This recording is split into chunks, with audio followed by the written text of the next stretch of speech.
Hello and welcome to this, our 229th live stream. Levite on every street corner.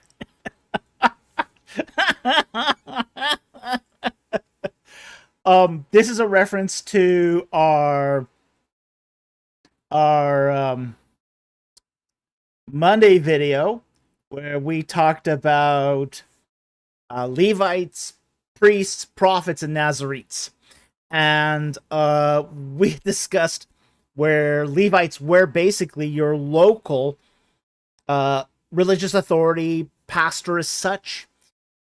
And the idea was that in ancient Israel, every town would have a Levite that would do basically religious work.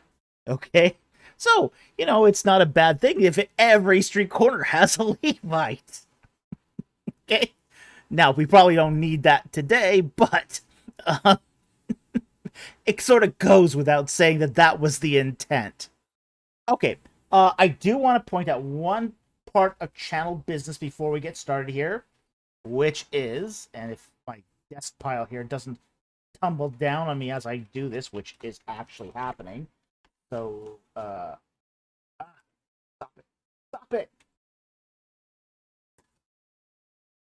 I got a huge pile on my desk here. It doesn't help. Just want to remind everyone that All the Stars as Angels and Reliquary of the Dead are right now on sale. At least the Kindle edition is on sale right now on Amazon for 20% off. So if you want to get the ebooks really, really cheap, here's the time to do it. And this is a Amazon sale. I don't have anything to do with this. I don't know how long it'll last. But if you want to get the ebooks now, really inexpensively, this is your time to do it. They're 20% off, and it'll be a score, okay?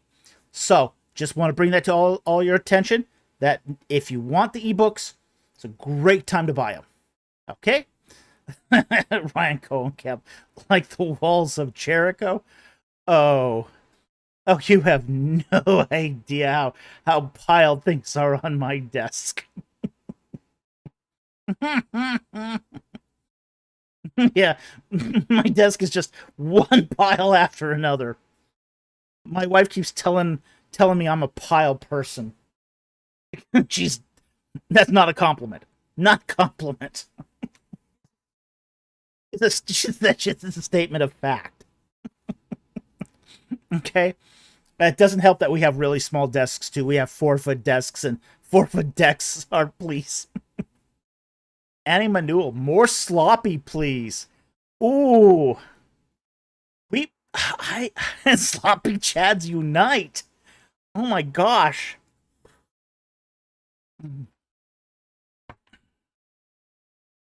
Oh, wow. Well, we're not going to guarantee that sloppy occurs in in book 3. Okay? But there has been overwhelming demand for more sloppy. I can't believe how many people love sloppy. Sloppy was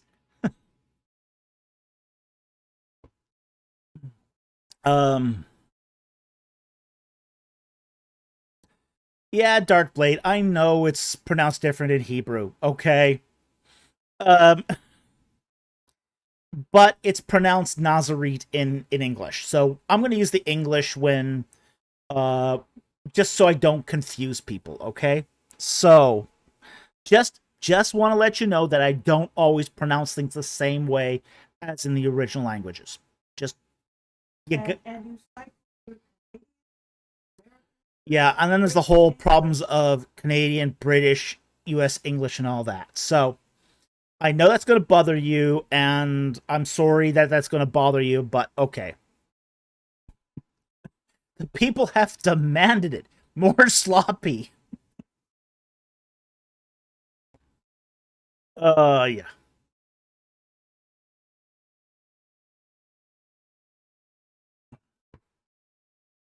So, yeah, you're just gonna have to deal with it. Darkblade, sorry. I'm not gonna promise you perfect pronunciations. We never have. We've never promised perfect pronunciations on this channel. You just gotta live with it.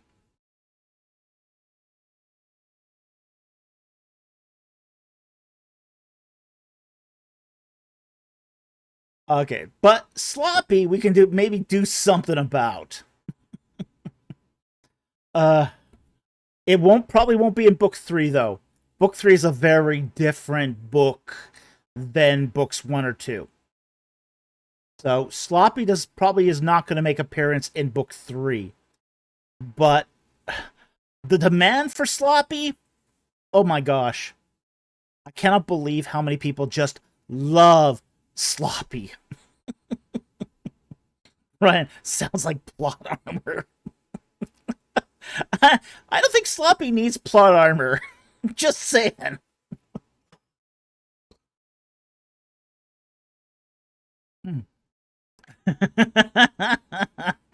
Dossman, he'll be there in my head canon. I'm sure he will be. I'm sure there's fan fiction already starting to be made about Sloppy. I'm sure there is. Chat, who's that? Is that a character based on the scumbag youth pastor? No. No, Sloppy is not based on the scumbag youth pastor. Darkblade, you need to read the books. That's all I can say. If you don't know who Sloppy is, you need to read the books.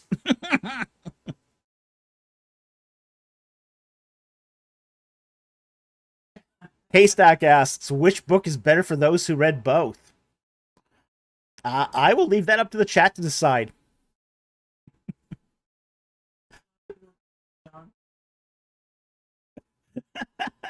Das Whitman, Sloppy will be the John Wick character in the books. Oh, well, he's definitely when it comes to loaves of bread.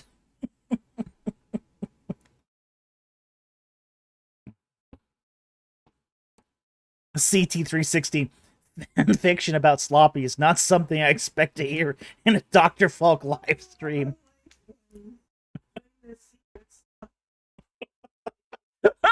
Annie Manuel, join the secret Sloppy society.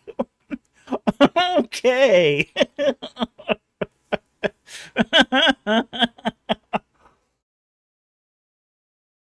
Okay, with that said, our first non-super let's get the rules. Let's read the rules.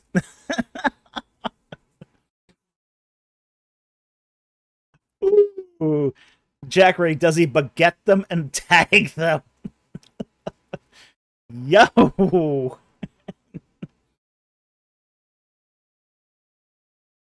CT316, secret Sloppy society is vile. Okay. All right, let's get to the channel rules here, and then we'll just sort of get on here. First rule here, and this should come as no surprise to anybody. Where do my rules go? Super chats have priority. No question there. Non-super chat questions, yeah, we take them, but you have to begin them with a Q and a colon. If not, we don't see them and they don't exist. Only post your non-super chats once. Posting them more than once will disqualify your question for the night. If it is a verse in the Bible or a foreign word, we need context. Okay, so what that means is we need what book it's from, what chapter, and what verse.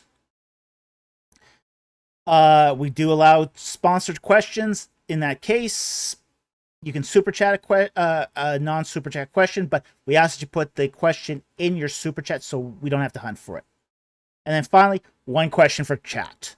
That way, that prevents question stacking and everyone's treated fairly. All right, so with those rules, let's begin here.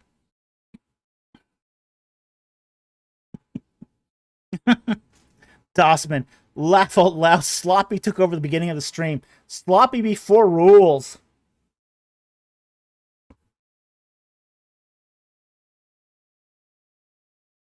Messianic Talmud. We're all referring to Sloppy Joe, correct? No. We'll let you discover who Sloppy is.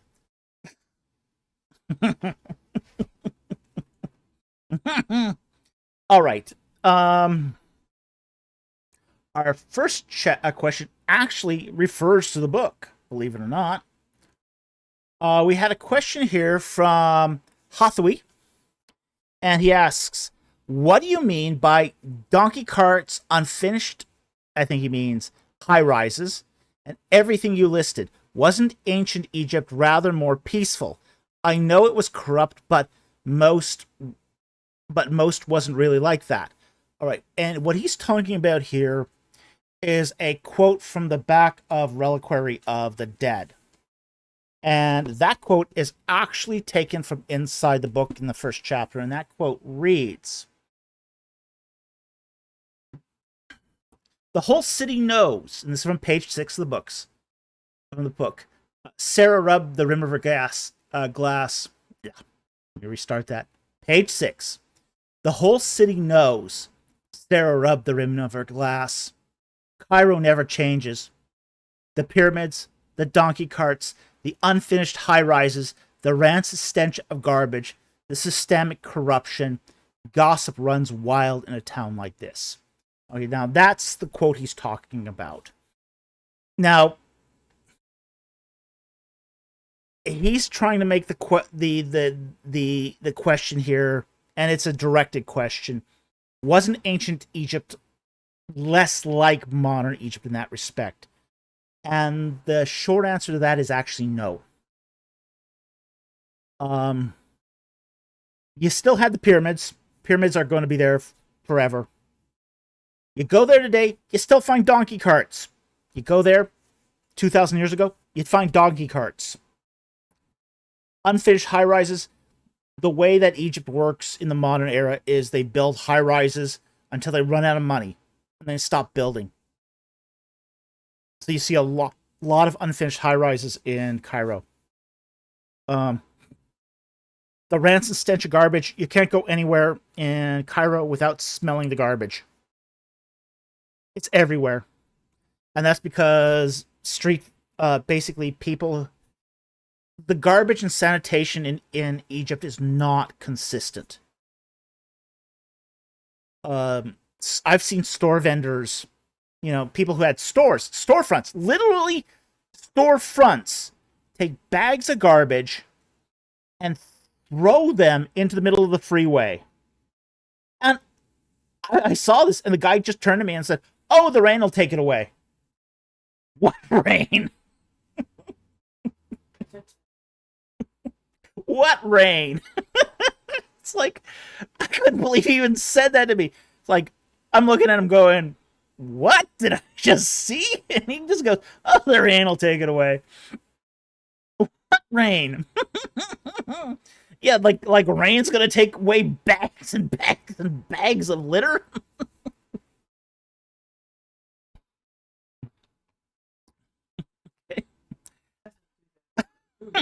It doesn't do that even in a place that's soaking wet like Vancouver.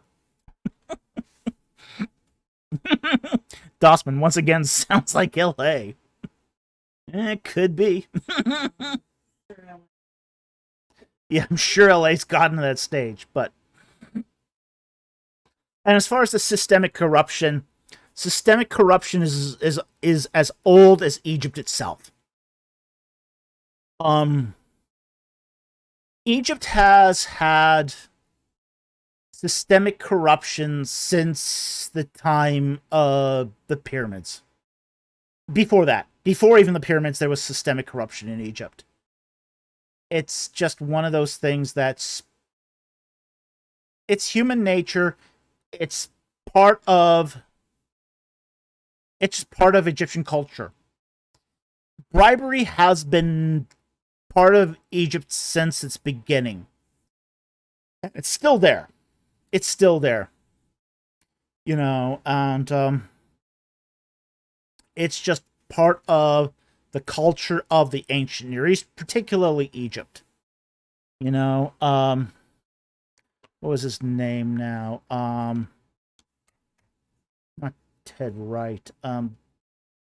Expedition Bible guy. Bribed his way into a tomb. Yeah. And filmed it. Yeah, that wasn't Turek. That was his buddy Kramer. Yeah, Kramer did that. And it's like, treat it like it was nothing. You know, you want to get in, just bribe someone. Totally illegal. Everywhere.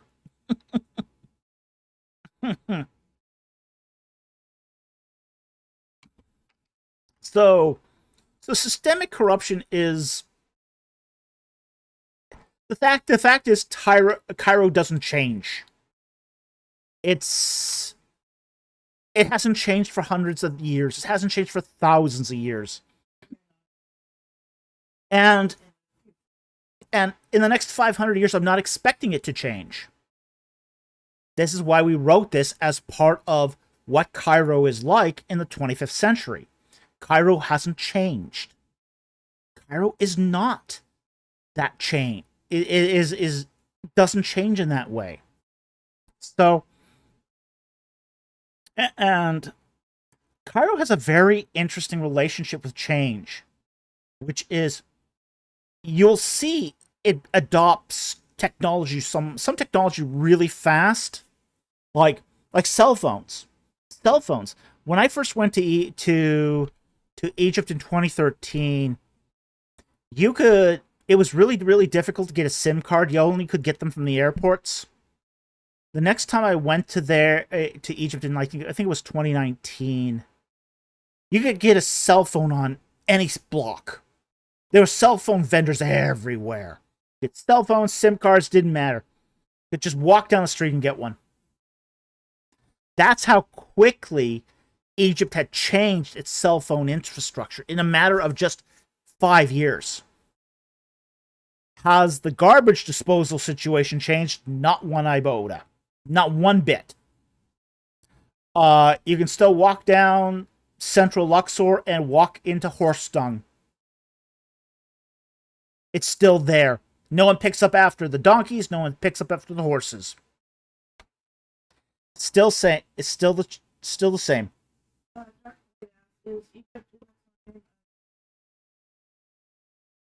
Darkblade goes, is Egypt in the time of your book still a military dictatorship?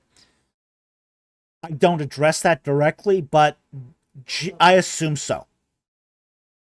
Egypt has always been a military dictatorship. It probably always will be a. Mm-hmm.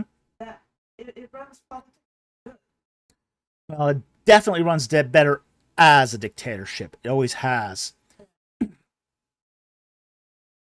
So, yeah, I'm assuming in 500 years it'll still be a military dictatorship. Again, it was a military dictatorship in the time of the pharaohs. It's been a military dictatorship during the caliphate. It's still a military dictatorship today. I think it'll always be a military dictatorship.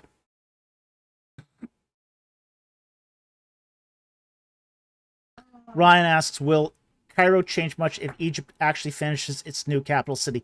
No, it won't. Here's the thing. Its new capital city is actually in the same district as many of the major mosques of Egypt.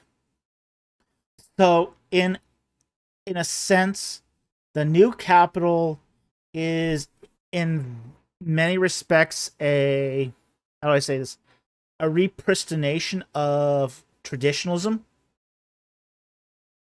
They did that for a reason. They put the new capital around basically the most famous mosques. So I don't think this is a change in outlook. I think it's more that they want it to be a sort of a new Islamic republic. So I think it's more that they want this to be a new Islamic republic, which is frankly easier to get to. Old Cairo, the streets are really, how do I say this? Yeah, they're designed by sheep. Yeah, it's designed by sheep. It's really hard to navigate the streets of Old Cairo. Really hard. What they want is a capital where it's easier to navigate the streets. Yeah. There's a little island between Cairo and Giza where a lot of the, say, the Egyptian diplomat or the diplomats to Egypt stay because it's the nicer place to stay. But it's so hard to get in and out of there.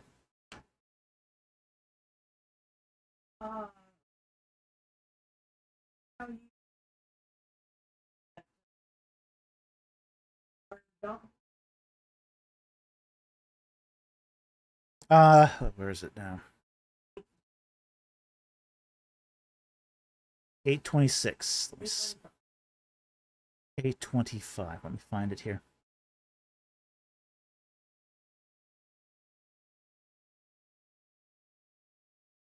I see it. Chow Yi asks, are donkeys cheaper to maintain than trucks or something? Yeah, they are.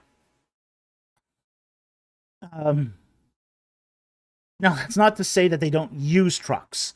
Some of them do use trucks. In fact, we have seen... oh boy. How do I even say this? We have seen trucks repaired on the side of the road. We saw this one last time we were in Egypt. We were driving down. The tour bus was driving down, and there was a broken car on the side of the road, and there's this little girl holding up the car while Dad and Uncle are underneath and fixing it.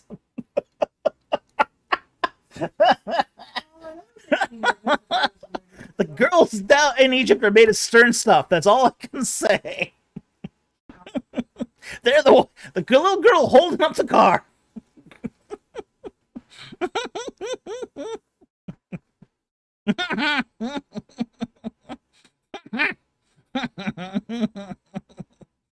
It was wild. Wild.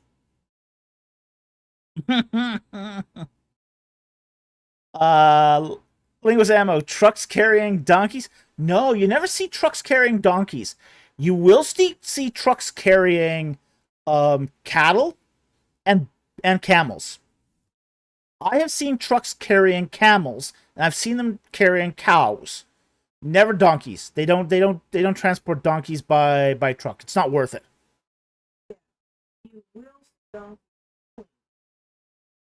Yeah, you'll see donkeys occasionally pulling vehicles. That you will see. But yeah, poor people will basically have donkeys for transport. Wealthier people will have trucks.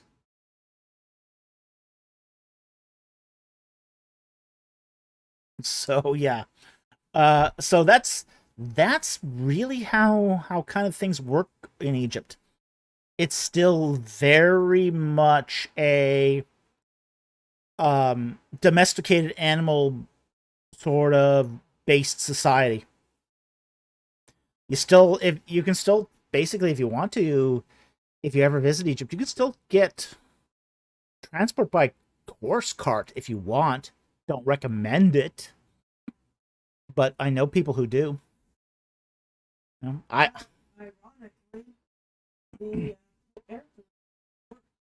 oh yeah, the air pollution there is horrible. Yeah.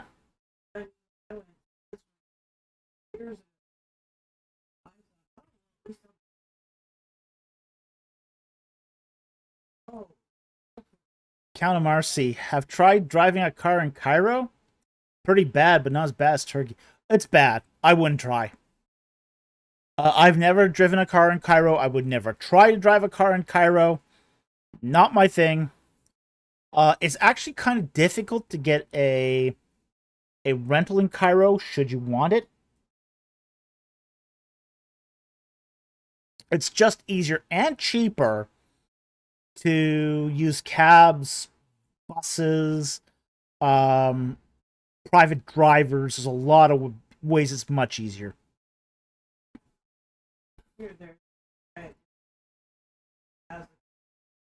Yeah, yeah. Just don't do it yourself. Don't do it yourself. It's not worth the risk. Okay. Let's get on to now to the super chats. Our first super chat here is from Joseph for $5. Thank you for the super chat. And he asks, if God tabernacles within us, well, the within is a debatable preposition here. With us is really what it says. Why would the real presence in the Eucharist communion matter at all? Okay. When it comes to communion, I take the in communio view, which is the idea that where two or three are gathered, so Christ is present among us. So for me, the whole real presence of the Eucharist doesn't really matter because Christ is there anyway where two or three are gathered. But for some people, and particularly Catholics and Orthodox, they believe in the real presence, and even some Protestants. Some Protestants believe this too. So this is not exclusively a Catholic, Orthodox versus Protestant thing. So there are Protestants out there that do believe in real presence. Now, do I believe in real presence? No, I don't believe in real presence because I think the idea here is that within sort of the view of, say, the unity of the church, there is that presence of Christ present there. So it doesn't need to be in the bread and in the elements. So, and feel free to disagree with me on this. I don't hold this hard and fast, but this is Tossman. Okay, Dr. Falk still not fully not confirmed to be Orthodox. What's that supposed to mean? Still not.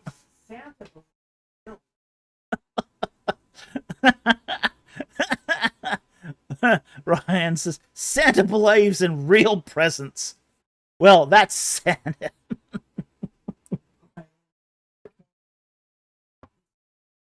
Ryan, Dr. Falk is an Orthodox. He's Canadian.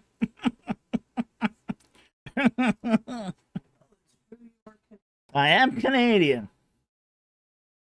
Okay, well, that's an interesting digression. Okay, so yeah, I don't hold to real presence in the Eucharist or communion, but I do think that Christ is still there because of, say, the in communio of the gathering of the saints. So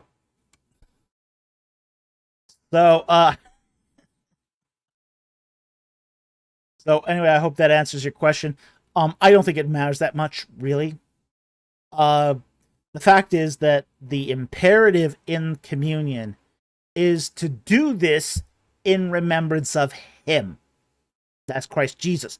That's the imperative. The imperative here is not to believe in the real presence. That's not the imperative. There's nowhere in Scripture that says you have to believe that the elements, the bread, really turns into the body and the flesh of Christ, and the wine turns into the physical blood of Christ. There is nowhere in Scripture that compels you to believe that. Now, you can believe that if you want, but there's nothing in Scripture that compels you to do so. Nothing at all.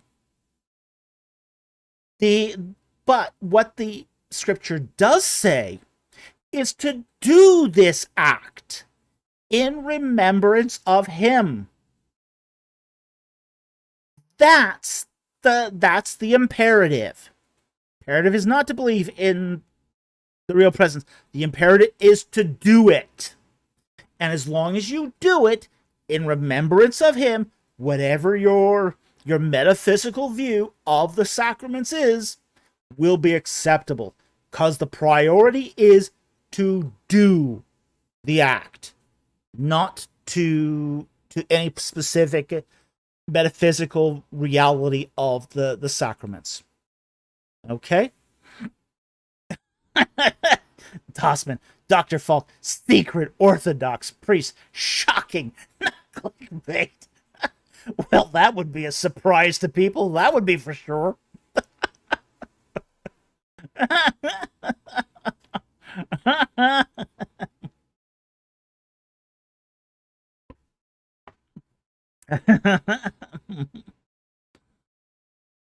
Yeah.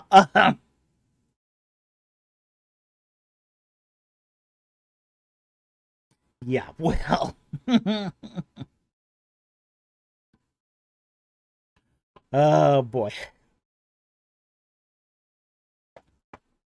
Okay, so I don't think this is a big deal, but there are people out there who do make this a big deal. So that's my view on this, and take it or leave it. So I hope that helps.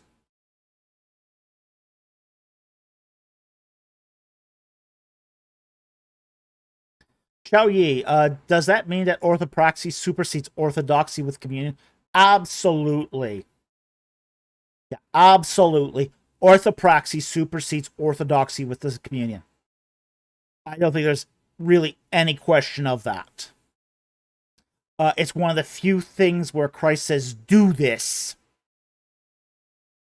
Well, if Christ says, do this, that's an orthopraxy imperative, not an orthodoxy imperative. For those of you who don't know, orthopraxy means right practice. Orthodoxy means right belief. When you're told to do something, it's a matter of orthopraxis, right doing. It's even in the name. Whereas if you're told to believe something, that is an orthodoxy, right belief. So, Brian Cohnkamp, just do it. Yeah, just do it. Okay. So I think that covers Joseph's question here. Thank you very much for the super chat. Very much appreciate it. This one here is from Mobius for $10. Thank you for the super chat. I didn't think Israelites could have multiple lives in Egypt, but according to Deuteronomy 21:15 and Deuteronomy 21:16, they may have two during the Exodus. How did they afford two wives? All right, let's pull up the scripture here. And all right, Deuteronomy 21, 15 to 16. If a man has two wives, the one he loved and the other unloved, and both loved and the unloved have borne him sons, if the son born belongs to the unloved, then it shall be the day he wills what he has to his sons. He cannot make son of his loved the firstborn before the son of the unloved, which is the firstborn. Okay, let's explain a little bit of context here. Okay. The Egyptians didn't allow multiple marriages like this. Okay. So this is not something that the Israelites would have practiced while in Egypt. Now, the Israelites would have practiced what would be called serial polygamy, as opposed to parallel polygamy. Let's explain the difference. Serial polygamy is when you have one wife, you divorce her, you marry a second wife, you divorce her, you marry a third wife, divorce her, you marry a fourth wife, etc. That's serial polygamy. That's what they practiced in Egypt, was serial polygamy. Okay? Parallel polygamy was not allowed in Egypt except for the king. Only the king could do parallel polygamy. What these verses are talking about is parallel polygamy. Parallel polygamy was practiced by basically tribes in Sinai, tribes in the Levant, and this is something that the Israelites encountered once they left Egypt. Okay?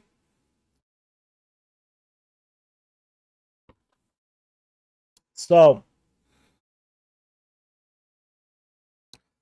there's that issue here where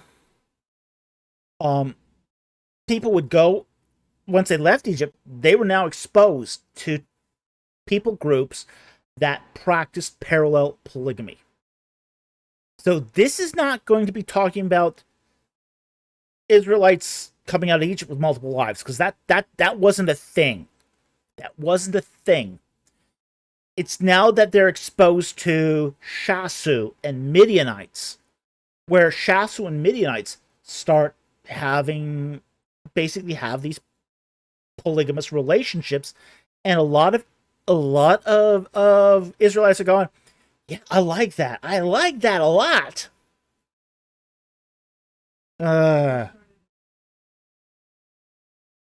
Yeah, well, that didn't stop the Israelites from doing it. But, oh boy. Yeah, this will put this. You want to create problems in your life? Yeah, do parallel polygamy. Do serial polygamy if you want more problems in your life. Ryan Cohenkamp. Wow, a new way to sin. Pretty much. Yep. That's it. That's exactly what they're doing. New way to sin. Yep. Oh boy. So, yeah. So they're gonna. So now Moses has got to write these laws to account for a new way of sin. Ugh.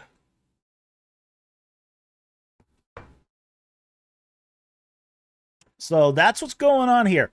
It's not that they brought this out of Egypt with them. This is something they're encountering in Sinai.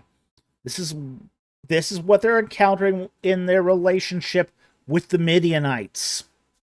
And they're going to encounter more of this as they enter into the Levant. So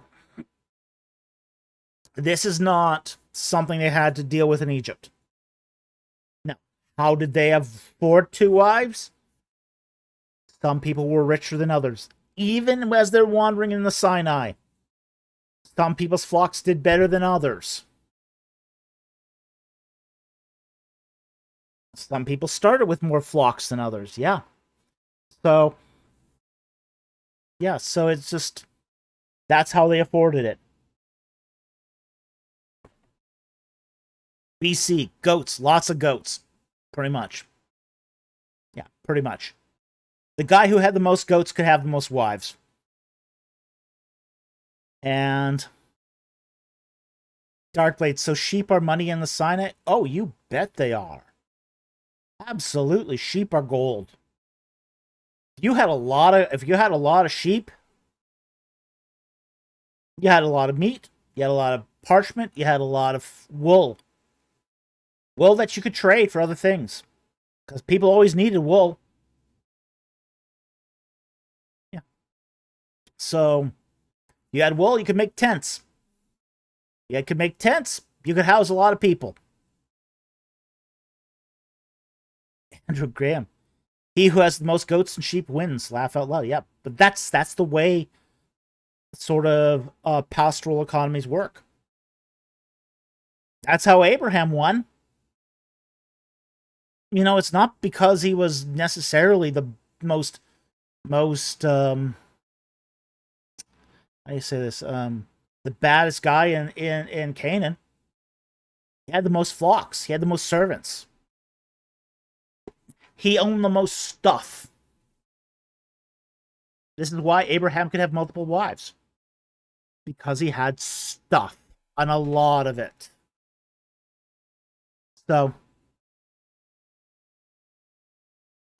Jack Ray, if you have a lot of money and can make a lot of tents, you could make a lot of little people to house those tents. Yeah. Yep. That's the way it works. It's the way it's always worked. The people with the most money had the most serial relationships or parallel relationships. It's always been true. Just the way it works. Okay. And this is not an endorsement of that. It's just a recognition of this is the way life works. In fact, if anything, it's ultimately condemned. but it is condemned because of that, the abuses that come about as a result. Jack Ray, 16-meter bet. Only we won't go into that. We won't go into that.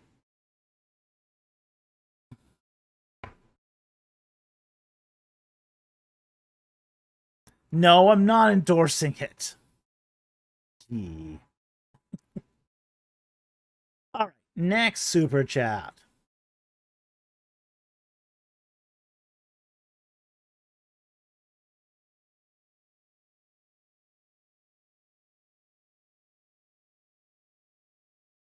Grandpa, so if Yahweh was fine with multiple wives before Torah, he wasn't. Polygamy would not have been a new concept with the Midianites. It wasn't a new concept with them or Abraham, to be honest. And God wasn't fine with it. It's more that he wasn't going to stop it either. You know, why stop it when there's a lot of other more important things to sort of straighten out? You know.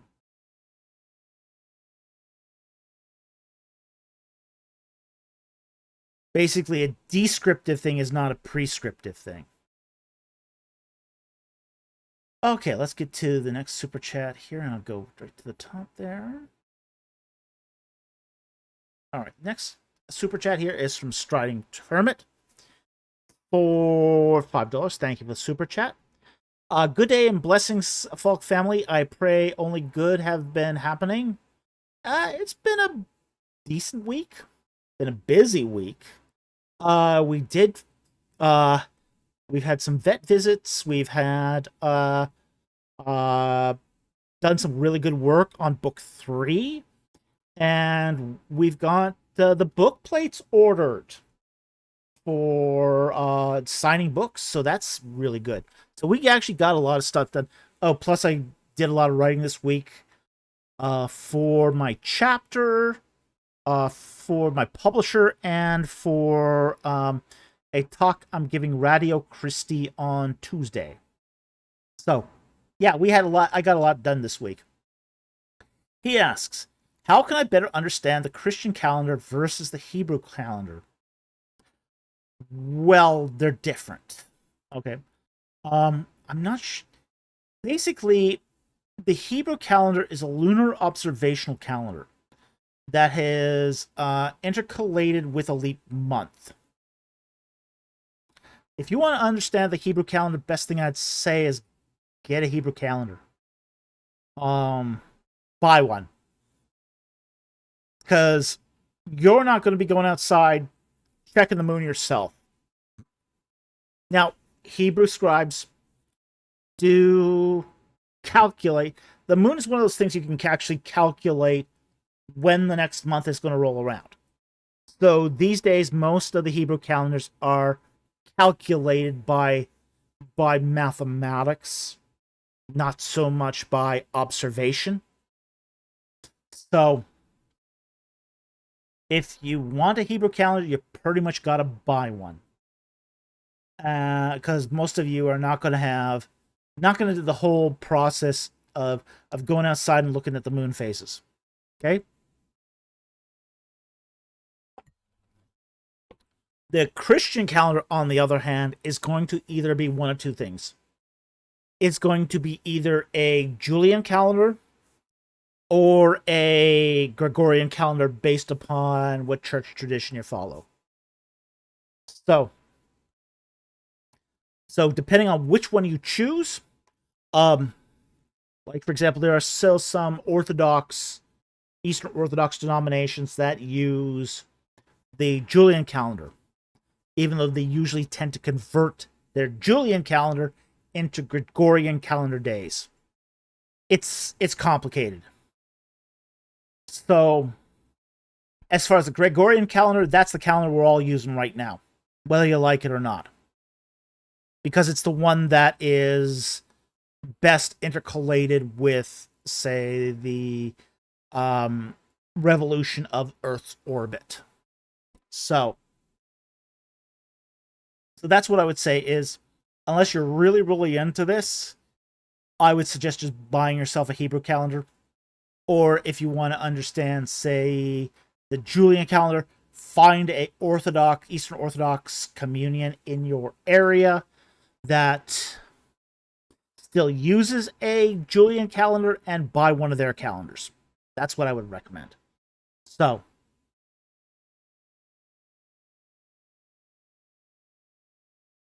that's what I would suggest you do to understand these better. And Dossman, never actually found one that does that here. Does what?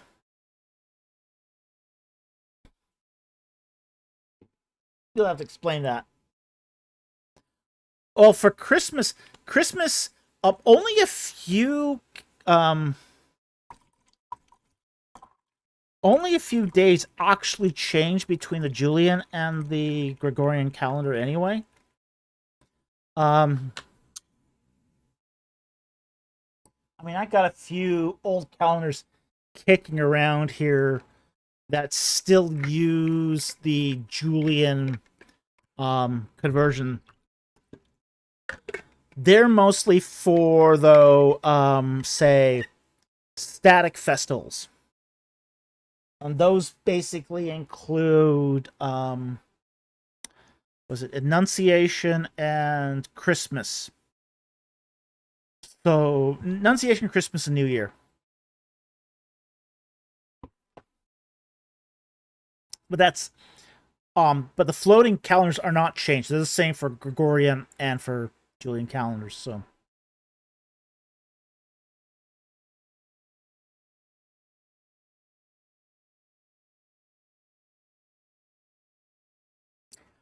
Jack Ray says, binging YouTube astronomy videos, playing Universe Sandbox and Space Engine, browsing SkyMac, WikiSky.org too much. I have played with Universe Sandbox. Oh my gosh, Universe Sandbox is so cool. Universe Sandbox is an amazing little toy. When I test some things on Universe Sandbox, here's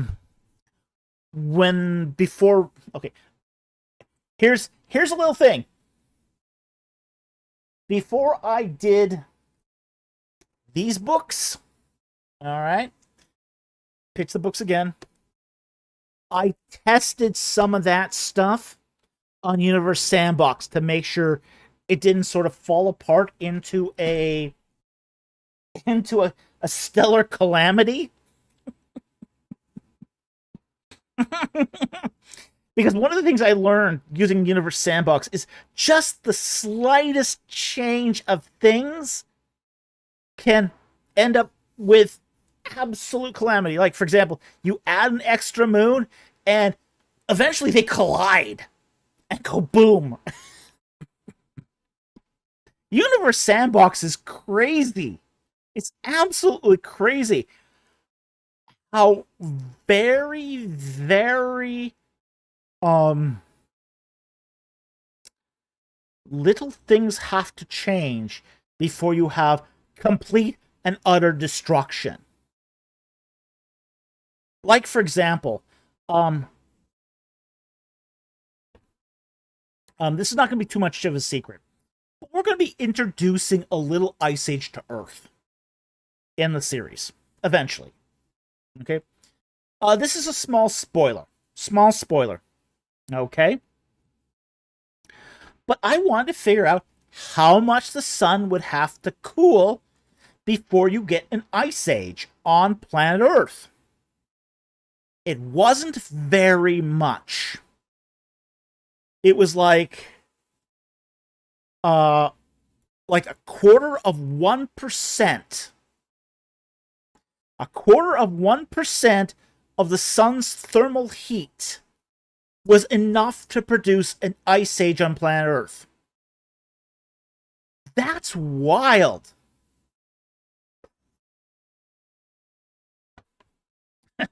Brian Cohencap, Dr. Cairo played Universe Sandbox for research purposes. Well, it gives you so much control over these things.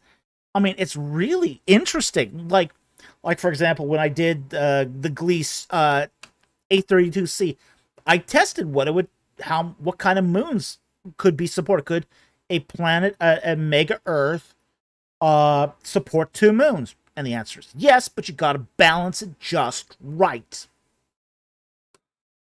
So, yeah.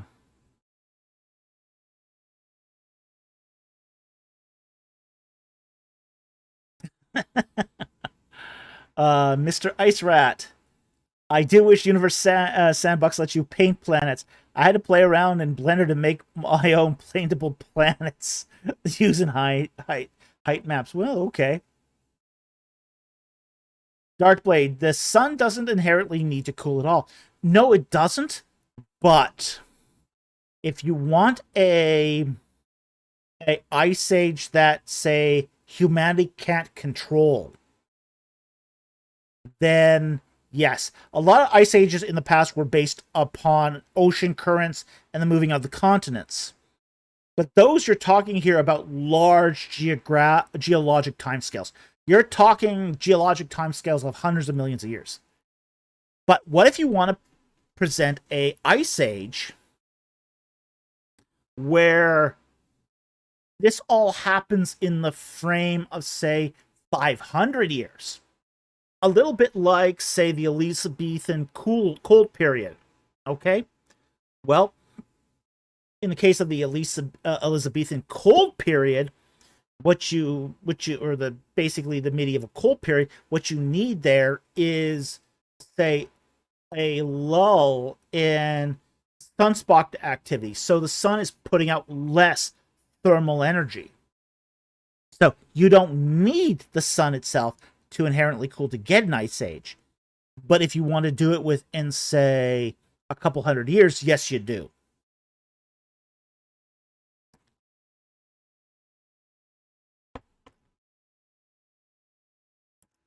So, Christian Mouse says, for my writing, I've been trying to learn more into hard sci-fi, but I'm not smart enough to be a scientist and have been relying on asking AI for my inquiries. Read books. We were just talking about that today, Mrs. Producer and I. We were talking about Ray Bradbury. And one of the things Ray Bradbury recommended writers do was read 100 nonfiction books before writing a fiction book. Ray Bradbury used to say that if you read 100 nonfiction books, you'll know enough about enough things that you could probably write something really, really interesting that's still fact-based. So that's what I would recommend, is that you read more nonfiction. Read some books on astronomy. Read a good astronomy textbook. Read a good physics book. Read a good psychology book. Read a book on automotive mechanics. Read stuff. Look up if you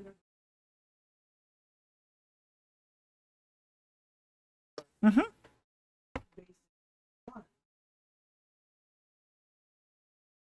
Dustin Meeks. All this stuff goes over my head, laugh out now. Never did understand stuff related to Earth. Read an first year introductory textbook on ecology. They make them. They make all these first year introductory books for colleges. There's a reason. Because people coming into colleges from grade 12 don't know nothing. People who come in from high schools are pig ignorant. Colleges know that. So these introductory textbooks explain things at the most introductory level for that reason. Confirmed. Dustin Meeks is an extraterrestrial alien.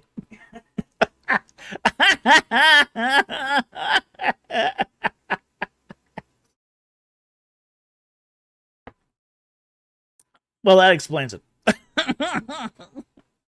Confirmed. All right. So I think we touched on enough calendars here. Uh Next one is from Striding Hermit for $5. Thank you for the super chat. He says, "Can you please explain again your position on how writers should approach publishing?" Depends. Are you doing fiction or nonfiction? I'd say if you're doing nonfiction, give traditional publishing a chance. If you're doing fiction, it's going to depend upon your, how do I say this, identity. Some identities have easier time with the publishing industry than others. If you're a white, cis male, good luck. The industry's against you. You're not going to get in. In which case, you should probably pursue independent publishing. Now, with that said, if you're going to pursue independent publishing, make the best possible product that you can. I have done some, how do I say this, beta reading. I do beta reading for other authors. And I really, really wish a lot of the people I beta read for would take my recommendations before they publish. And I just got an amen from Mrs. Producer. Publishing prematurely, publishing stuff before it's ready for publication is going to do independent publishing and you a disservice. Get yourself a cadre of beta readers that you can trust. Now, what do I mean by trust? One, they aren't going to butter your ego. You do not need any beta reader that strokes your ego, massages your ego, is worthless. Don't need them, don't want them. You need beta readers that are going to tell you the problems with your manuscript and how you can improve it. They got to be brutally honest with you. Not mean, but brutally honest. They also need to be beta readers that can recognize what your story is and help you improve the story you want to write. Okay, now here's the thing. You don't want a beta reader that wants to change your story to what they want. Okay? So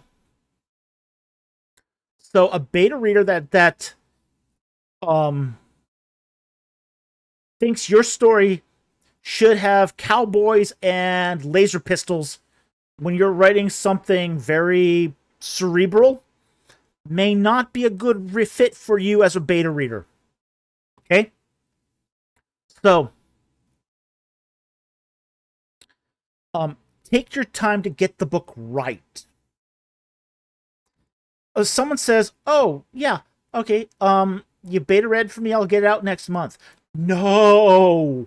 That's probably too fast. It takes time to craft a good book. So, now with that said, we're getting really, really close to asking for beta readers for our third book. Very close. Because Alpha Reader is almost done. She's worked very, very hard, and I really appreciate what she's done. And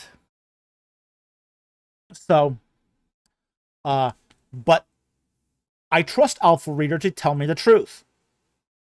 Alpha Reader will tell me the truth. Absolutely. Because I need to hear it. So, if you're going to independent publish, you don't necessarily need a developmental editor. And I will say this. People spend too much money on certain kinds of editing. Most authors don't need a developmental editor. Some do, though. But here's the thing. You send it to the beta reader, and if the beta reader says you need a developmental editor, then you need a developmental editor. But most people are not going to need a developmental editor. What they are going to need, though, is beta readers.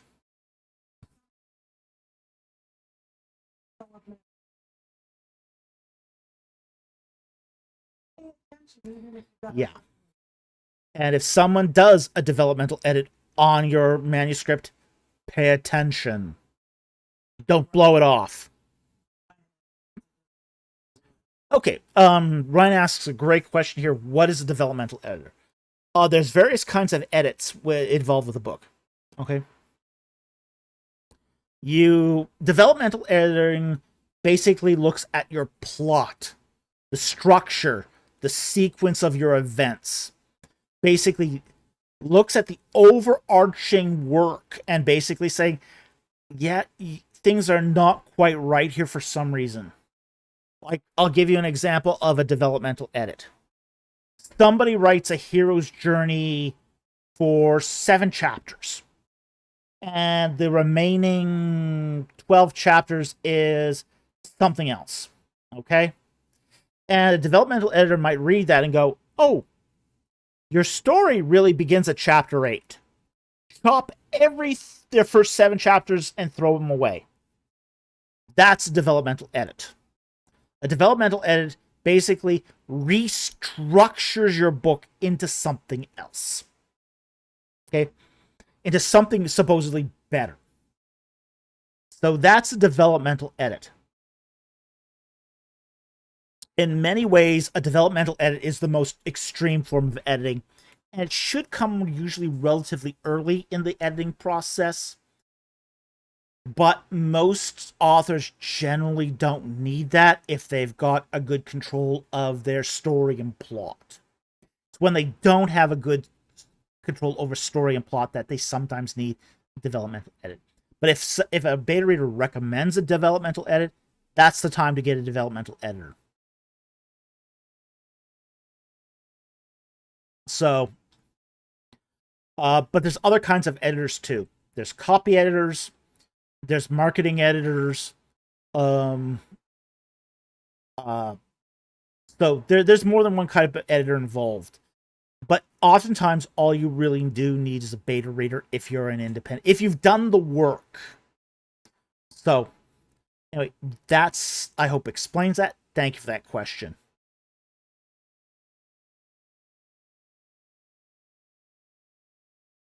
So anyway, Striding Hermit.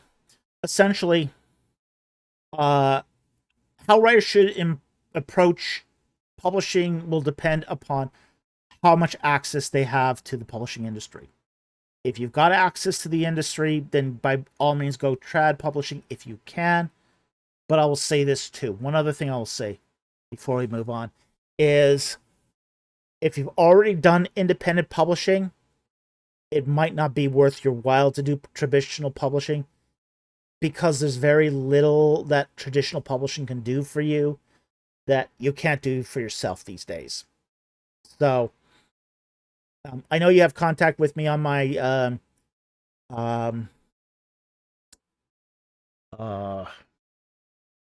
Discord.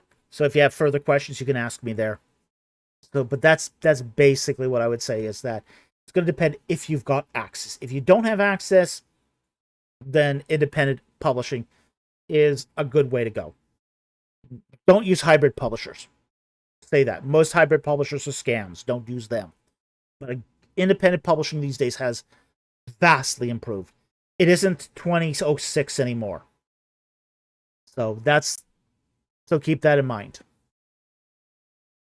Mama says they're like a story structural engineer. Exactly. Yeah, that's what a developmental editor is. It's a story structural engineer. So that's exactly what they're like.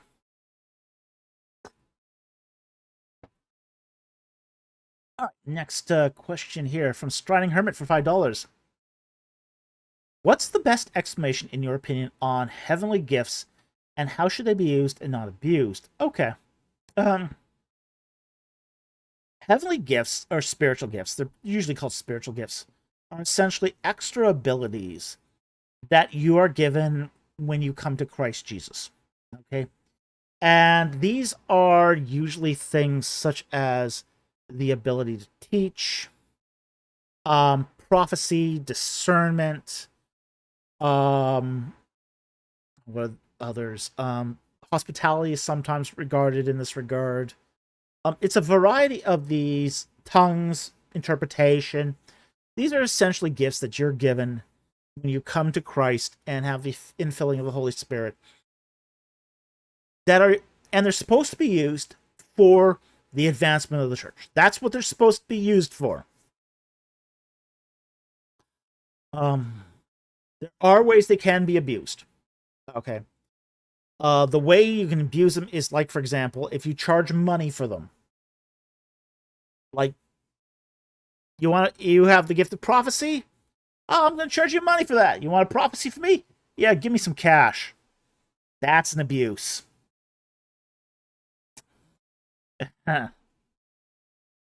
They are meant to be basically anything you have been given as a gift of the Spirit is for the benefit of the church. That means you can't charge for them. You can't ask for a receipt to do that. They are meant for the expansion and the benefit of the body of believers. So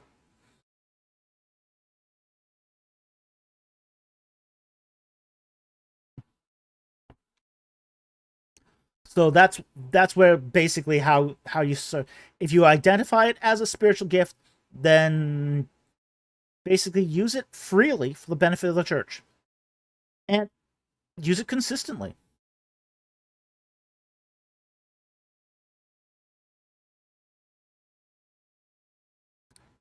What? Timmy Arca, won't the Holy Spirit refuse to do act if the balloon? I think. Okay, I see you retracted that. You're going to rephrase that probably. Volta asks, how can you possibly remain Christian after learning about ancient Egypt extensively? Very easily. I don't see any conflict here. I'm a trained historian. I'm a trained theologian. I don't see any conflict here.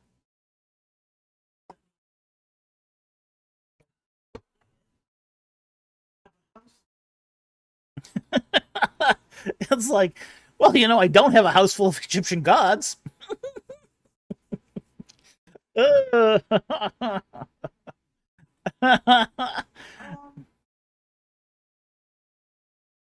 What? Oh, okay. Tim Yara. Okay, T's restated the question. Won't the Holy Spirit refuse to do act? Oh, sorry. I imagine the Holy Spirit would refuse to be used for personal gain. The fact is that these are just abilities that you're given on. Here's the thing about the gifts of the Spirit. They don't necessarily entail that the Holy Spirit sort of acts in a conscious way. They're more or less given to you as a result of the indwelling of the Holy Spirit. Okay. Yeah, there's often bad consequences if you use them for personal gain. But people do use them for personal gain. They do use them for personal gain. But now, will the Holy Spirit retract those gifts? That could happen.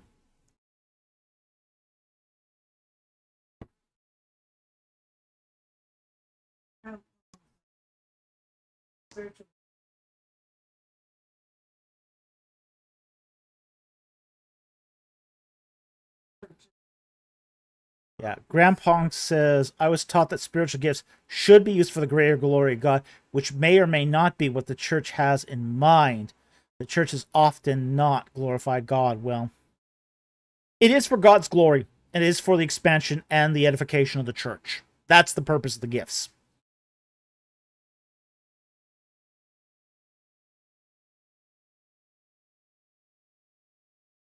Darkblade, I'm guessing Volt is one of those Egyptian history debunks the Bible people are parodying them. Yeah, he could be. He could be. I don't know. But I don't have any.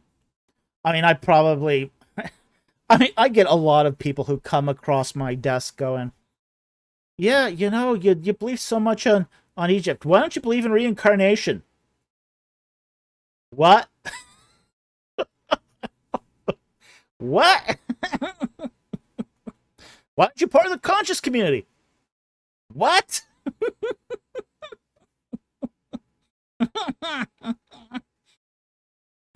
Yeah, I just no. Yeah, it doesn't follow.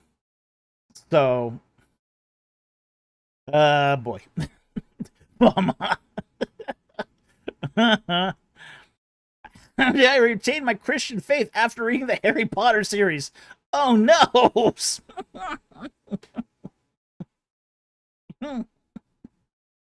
Jack Ray, conscious of what community? The conscious community. You never heard of them? Conscious community basically have remade Egyptian religion for African Americans because it's the original religion of Africans. Oh boy.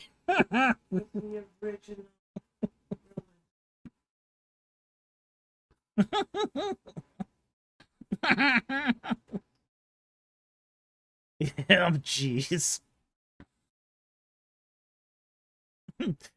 Darkblade. How do I retain my Christian faith after watching Rings of Power? Well, that one, oh boy, I don't know. That one I can't help you with, man. I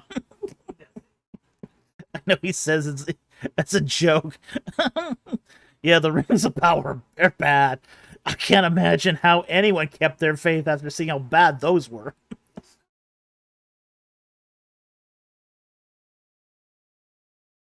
No, no, no. No. Where's that? Merv Monson, isn't Kara Cooney into that stuff though? No, she's not.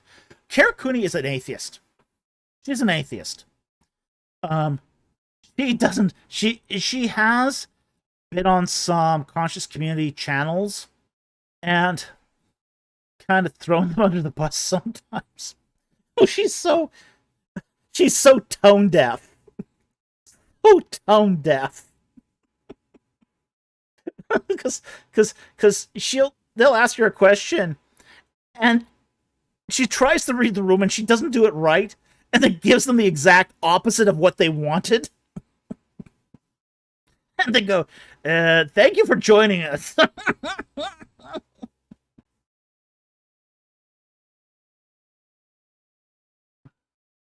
Oh boy. No, she's not into the conscious community stuff. All right, let's get on to the next one here.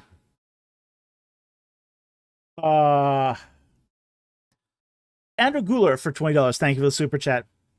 Do you have any opinions about the Voynich manuscript and how it should be coded? No, I don't.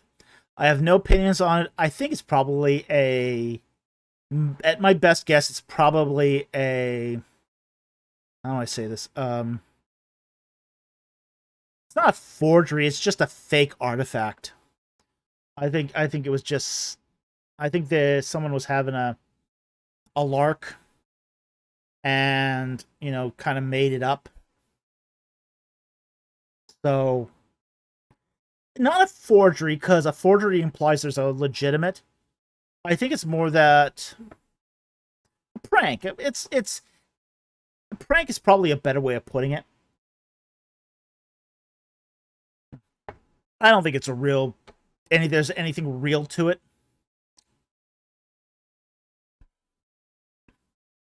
Fiction, yeah, fiction works as well. Yeah.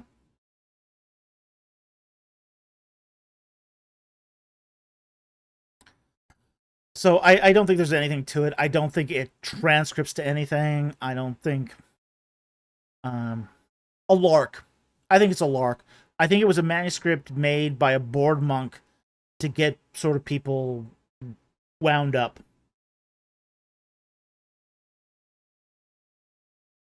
All right, next one here. Yeah. Dark Blade. Maybe it was a teaching tool like Darius Year 24 inscription. Oh boy. Yeah, that had people on a run. Yeah, that one was fun. Okay, next one here from Andrew Guler for $20. Thank you for the super chat. When you were studying ancient Egyptian, did you need to become fluent enough to be able to write out entire conversation in ancient Egyptian hieroglyphs? I didn't need to, but I was. Okay. There was a time when I actually had a journal and I would write my thoughts out in Egyptian. Okay. I did do that. So I was fluent enough at one point to be able to write out Egyptian, as a working language. So I did do that. I don't have that journal anymore. I don't know what happened to it. I did that when I was still in Chicago, and yeah, I don't know whatever became of that journal, honestly. There's gonna be somebody in 1,000 years who goes through the dumpster and finds a book written in Egyptian. Go, what's this? Yeah. So yeah. So I did reach that level of fluency. I just didn't keep it up. I still can read it. I can still write it to some extent. Um, so it's just one of those things where it's just, you can't maintain that fluency if you aren't always using it and using it in a reading and writing capacity. So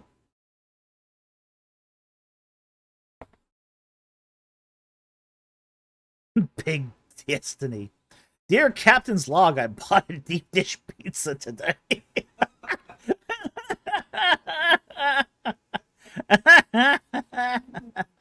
Yeah. Yeah, translate that into Egyptian. That'll be fun.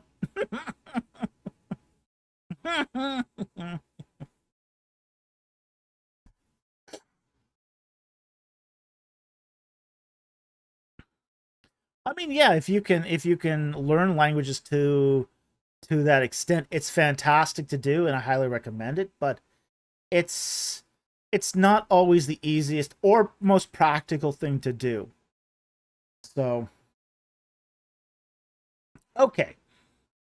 Next super chat here is from Messianic Talmud for $5, and he asks, "How effective was the Khopesh as a short-range weapon during war? It was the weapon of last resort. You didn't want to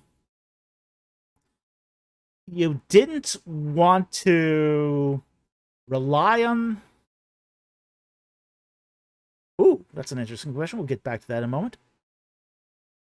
You didn't want to rely on a Khopesh as a battle weapon if you at all could help it. In fact, most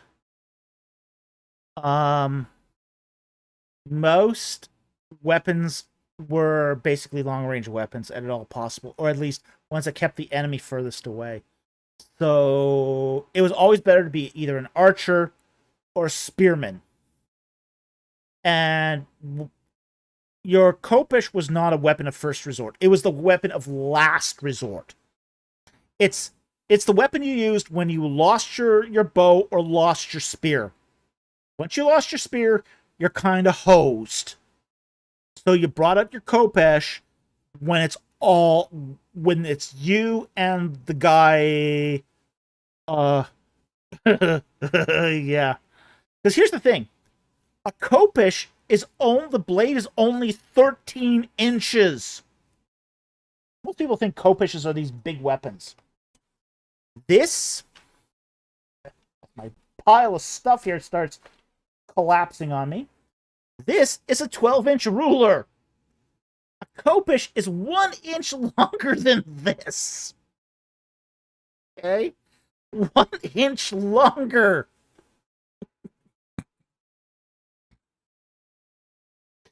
So, I think I have a small. Do I have a small ruler here? I have one small one somewhere here. I do here. So we take the 12-inch ruler, we add 1 inch. There's your length of your khopesh. Okay, that's how long a khopesh is. So a letter opener. Yeah. Yep. Yep, that's a khopesh. If you go to the Royal Victoria Museum in the Liverpool, you can actually see one of those khopesh. They have one on display there. The blade is only 13 inches. And that's normal for a khopesh. So you're basically, I mean, it makes Bilbo Baggins' short sword look like a big thing. I mean, they're it's a dagger. Let's face it, it's a dagger. It's they call it a sword. It's kind of a yeah. So, it's just one of those things that it is not what you think it is. It's not. Yeah, it's an up and personal weapon. Yeah, that's exactly what it is. It's a slashing weapon. It's a weapon that's short. It's a weapon that's used when you've got nothing else.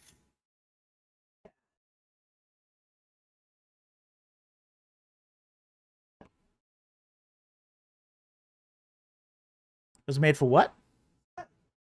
Style points? Oh, well, I'm not sure it was made for style points, but boy, it wasn't something that really gave you a huge advantage on the battlefield. It just you really wanted your spear. That was your main weapon on the field. Your weapon and your shield. And if you didn't have your weapon and your shield, you were kind of hosed. And yeah, spear's the best weapon.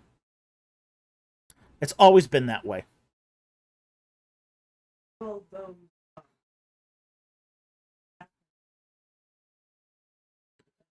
Oh, the Naganatas? Oh yeah, those are brutal. Yeah, Naganatas were brutal. Yeah, spear with a sword at the end of it. Yeah. Yeah, Naganatas were brutal weapons. Absolutely brutal weapons. But the Egyptian spear wasn't like a Naginata, but boy, it was sure a whole lot better than khopesh. Okay. Messianic Talmud for $5. Thank you for the super chat. Was Ramses II viewed as a god during his lifetime and not just posthumously? That's an interesting question, and the answer to that question is yes, he was. He was viewed as a god during his lifetime, but here's the thing. This was a tradition started by Amenhotep III. Amenhotep III was the first Egyptian pharaoh to be viewed as a god in his lifetime. Yeah, puny god, Ryan.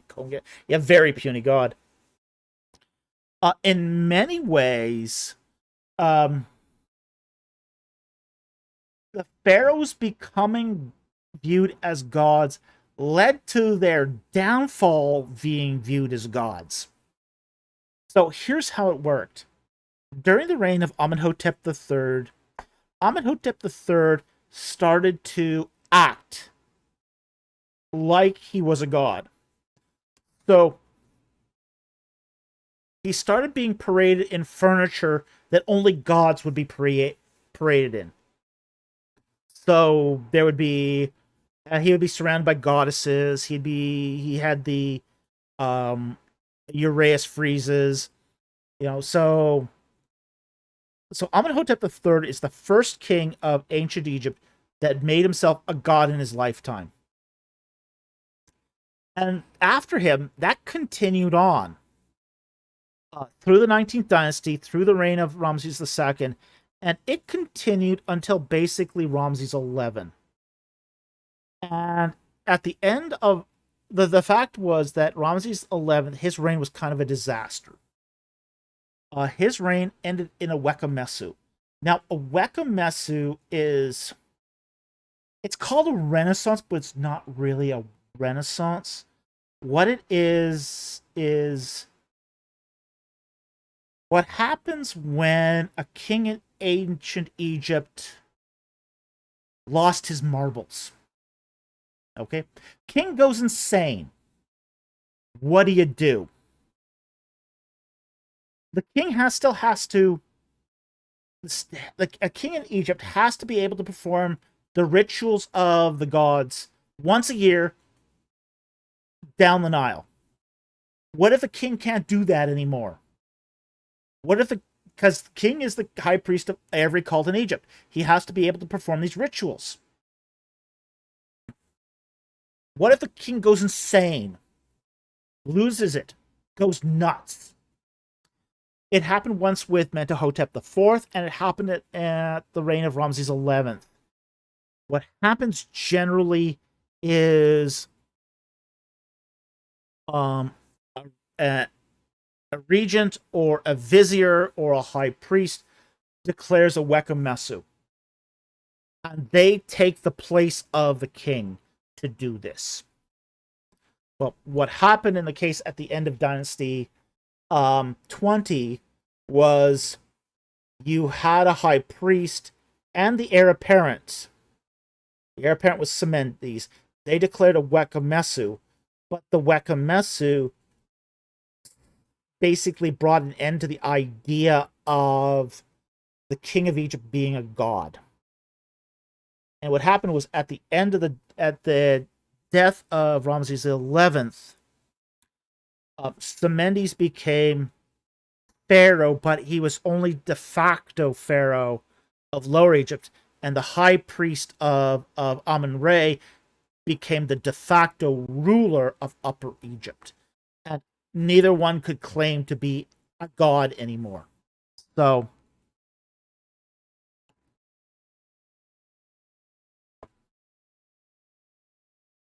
So basically, after Ramses XI, no kings were viewed as a god in their lifetime. And before Amenhotep III, no gods were viewed as a god in their lifetime. It's only in that sort of narrow window that you had that idea of kings as gods. So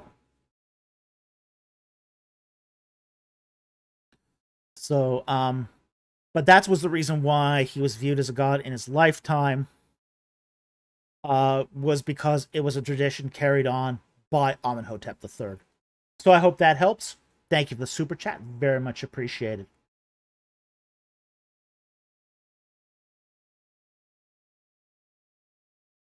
Messianic Talmud. For $5, thank you for the super chat. What were some of the various reasons the Egyptians would wage war against the Nubians? It was over gold. That was the entire reason. Essentially, the Nubians controlled the major supply of gold. And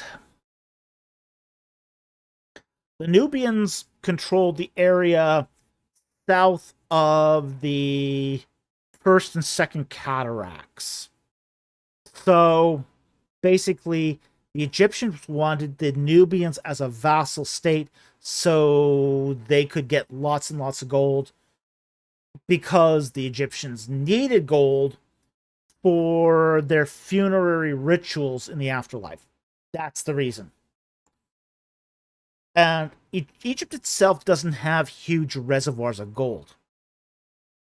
So the area that had the biggest supply of gold was Nubia. So they would keep Nubia as a vassal state to get lots and lots of gold to basically cover the mummies and the ritual furniture for the afterlife. That's why they needed the gold. Because they didn't need it for currency. This wasn't like Rome. Rome needed gold for currency. Rome needed lots and lots of gold and silver for currency. Egypt didn't use gold and silver for currency. They needed gold for the afterlife. because that was part of the myth of the afterlife, was that you needed gold to cover your mummies to accelerate the ritual transformation from a decaying mummy to a god. So for them, it was completely a religious reason why they needed all this gold. It wasn't for money, and it wasn't for Darkblade asks, can't they just give a voice offering of gold? No, still not as good as the real thing. Not as good as the real thing.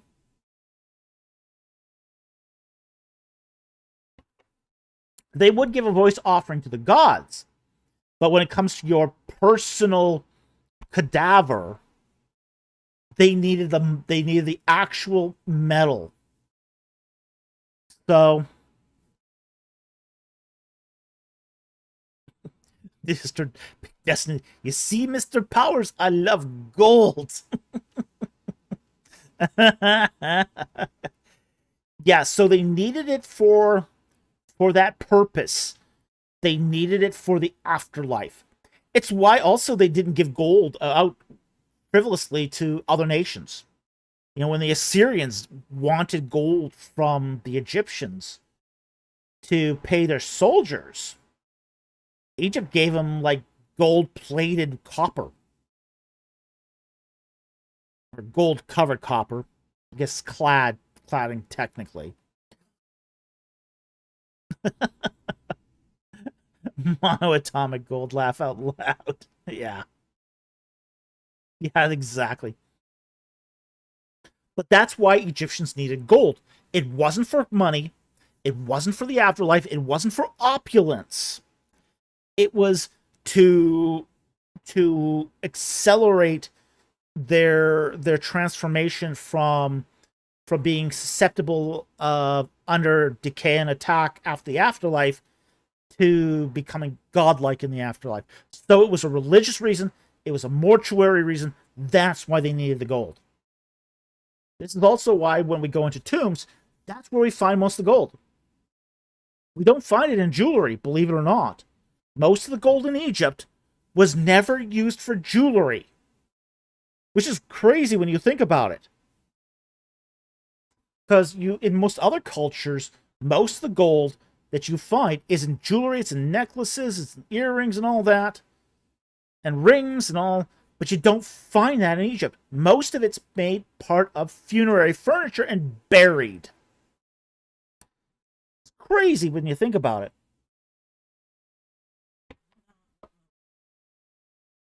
It's not what most cultures did with gold. And they didn't pay people in gold. They paid people in wheat and wine and fish and oil, and that's what they paid people in.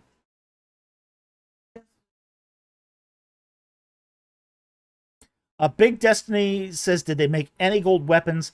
If you were a royal, you might have had a gold weapon. Like, for example, we find there is a gold dagger that was found in the tomb of King Tut, but very rare. It's very rare to see that. So they did make some gold weapons, and frankly, interestingly enough, that weapon is actually surprisingly hard. For a dagger made of gold, it actually held an edge, which is really a remarkable work of metallurgy. So gold's very soft and doesn't hold an edge normally, but they had alloyed that one just right, that weapon could hold an edge.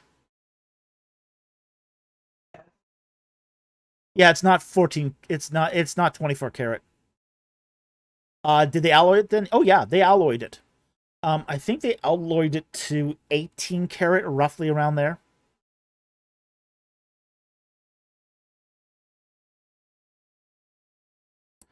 Emmanuel says, did they switch to gold with the Ptolemies? With the Ptolemies, they started paying people in silver. So, silver had already become quite a commodity at that point, and at that point, they were paying people in silver. Xiao Yu says, so the Kopish was more knife than sword. I would say so. As I said again, 13 inches.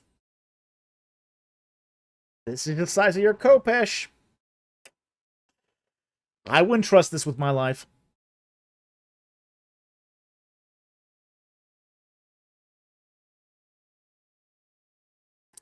Mama goes, that's amazing. What was the alloy metal? We don't exactly know what it was because no one wants to do a sample of it. It's believed to be about, you can do surface tests. The surface tests revealed it was about 18 karat. We don't know what exactly the metallurgy of that gold dagger is. So, yeah, it's about 18 karat is what I best remember it. But it's not a big dagger either. It's only about 4 inches long. So, whatever it was just not. But a beautiful piece of work. It's a beautiful piece of work. I've seen it in person. Incredibly intricate and well made. Yeah.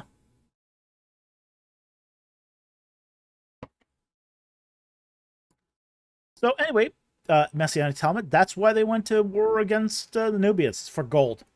And gold for the afterlife.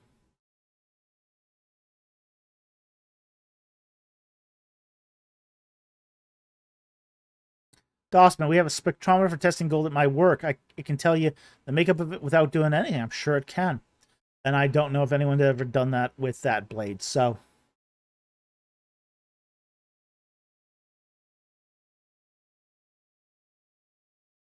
Messianic Talmud for $5. Thank you for the super chat. Did the Egyptians care about the Nubians borrowing or occasionally syncretizing some of their gods? Nope.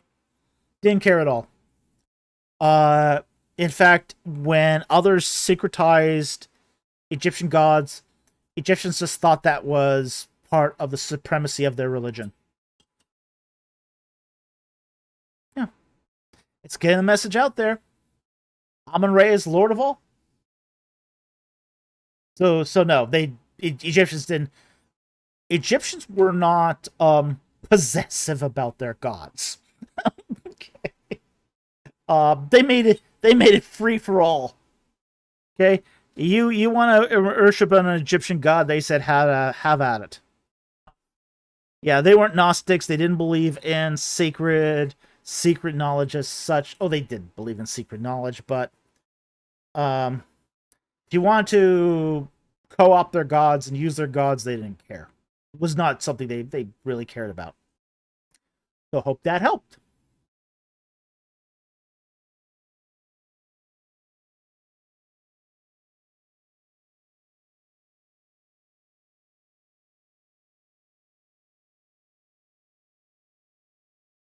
Man, Keparov the Great. This guy thinks he knows my culture.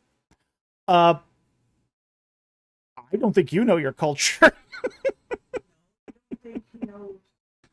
Look, you're separated by thousands of years. Okay? I know history.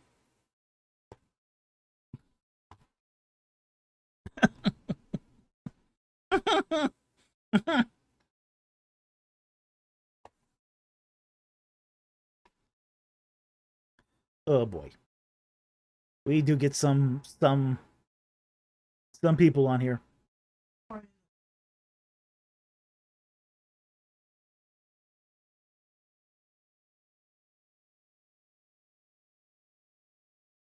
For 7? What? For 700 years, Europeans ate mummies? Oh, gross.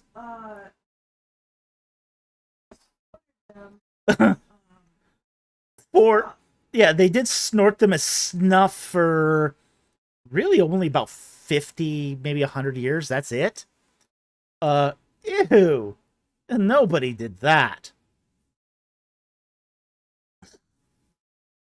For 700 years.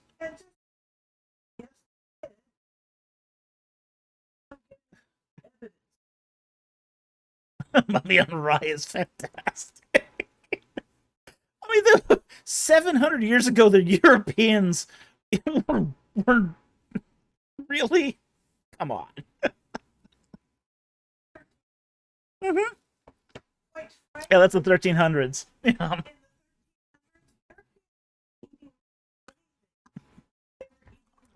Boiled potatoes and corn. A little bit. Yeah, there was a kind of there was a paint made from mummies. That's true. But no, they did not have. They did not. Europeans did not have a constant supply of mummies for 700 years. Like, oh boy, oh boy.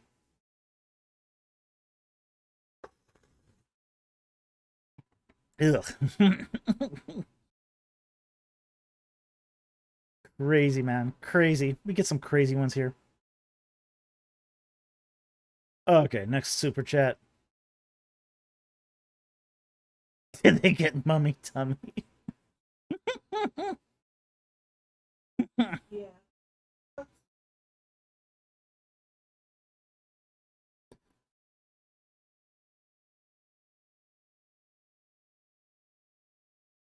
Jack Rick already took care of it.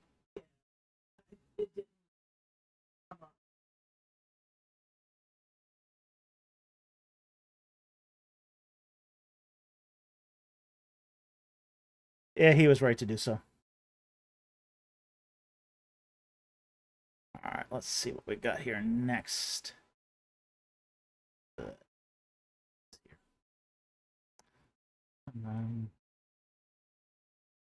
The next one here is from Jonathan Walker for $5. Thank you very much for the super chat. Does Bethuel mean daughter of El? Probably. Yeah. It would seem odd for a man to have that name. No, probably not in this case. Probably not daughter, but house of.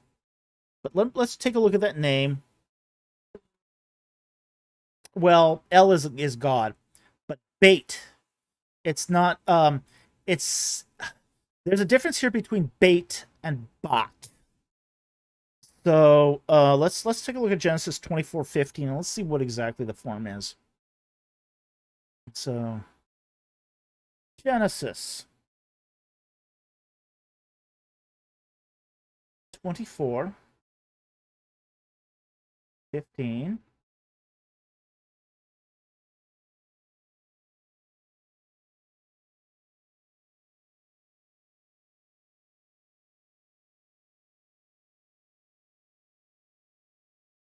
So it is Betu. So Betuel. Okay. Not exactly sure here what the etymology of this. There has been some suggestion. Looks like that it could be man of God, but house of God also, or his house is God. Yeah, it's hard to say exactly what the etymology of this, but I don't think this is daughter of El.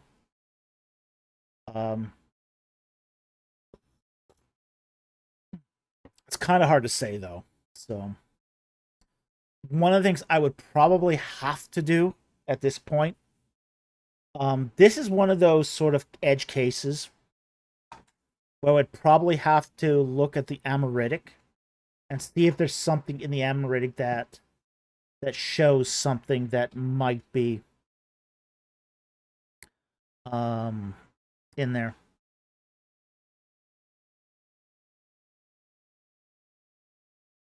Timiara, what sources are you using to look up etymology of names?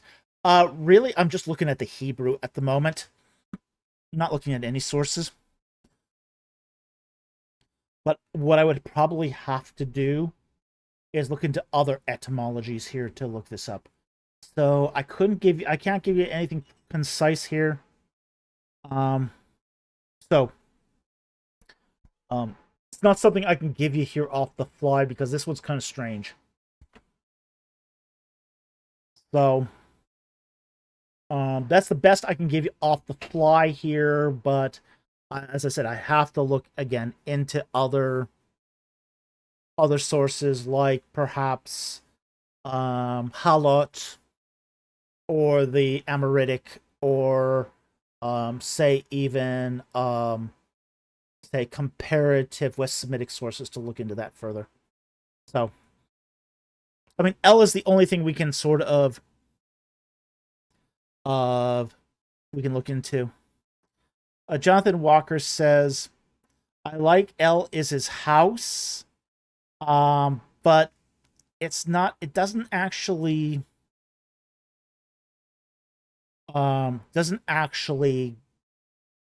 it's not really a, how do you say, a very common name. L is his house doesn't really make a lot of sense. So, again, it's something I would have to look more into. So that's the best I can do here for now. All right. So unfortunately, I can't give you anything more than that at the moment. Sorry about that. Timmy R, like Brown River Digs or how I always say proper name of, I was never able to find an etymology of a name. That's because you kind of have to go outside of the proper etymology and look at other things. So it's a little more difficult to use than just that. So, but you can use Halot for that, but you'd have to go to say the say more of the root lexemes to do that.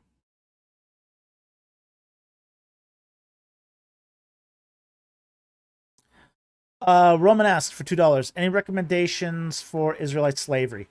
Okay.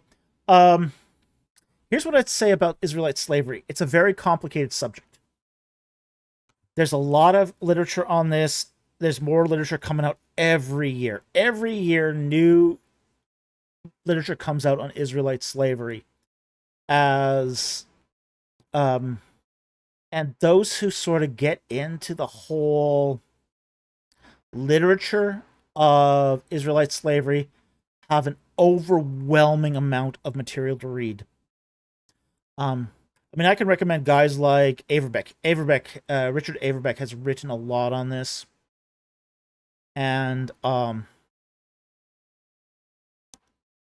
yeah, I would say don't buy Josh Bowen's book. First of all, it's out of date. Second, it's also ideologically driven. But you know, there's a lot of stuff on Israelite slavery. As I said, stuff's coming out every year on that. So that's unfortunately I it's not an area I keep up on. So I can't recommend great stuff on Israelite slavery. Because I have other areas of focus, but as I say, you can try Averbeck. He's probably a good source. But again, just keep in mind, a lot of work is coming out on this every year.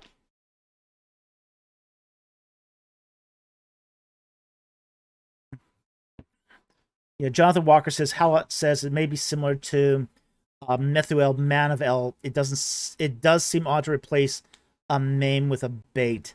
Yeah, it does. I will say it is kind of odd that they did that. But again, it's one of those things where, say, comparative linguistics might be able to resolve this, but I don't have that resources on a live stream. So,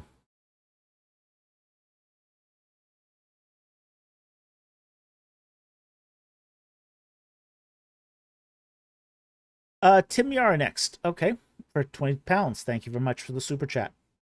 Speaking of Levites, First Chronicles 15:16 says Haman, Asaph, and Ethan were Levite singers. But First Chronicles 2:6 says Ethan and Haman descended from Zerah, son of Judah. Could the Levites also claim ancestry of the tribe they lived upon? No. Here's how it works. Okay. Haman, Haman the singer, is actually a descendant of Ephraim, and that's found in First Chronicles 3. Now, the thing with Haman is he's what we call an honorary Levite. An honorary Levite, and I think it's First Chronicles. Let me just double check it, make sure I got that right. First Chronicles is either 3 or 6.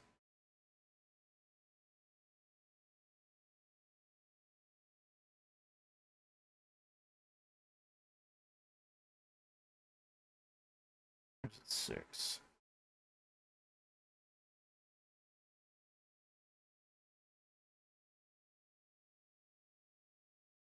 It's 6. Yeah, okay. Yeah, First Chronicles 6:33. From the sons of the Kohathites were Haman the singer, son of Joel, son of Samuel, son of Elkamas, son of Jeroboam, son of Ithiel, son of Toah. Okay, now if you recognize this genealogy, that's the genealogy of Samuel. Samuel is an Ephraimite. All right. Ephraim or Ephratah? Both.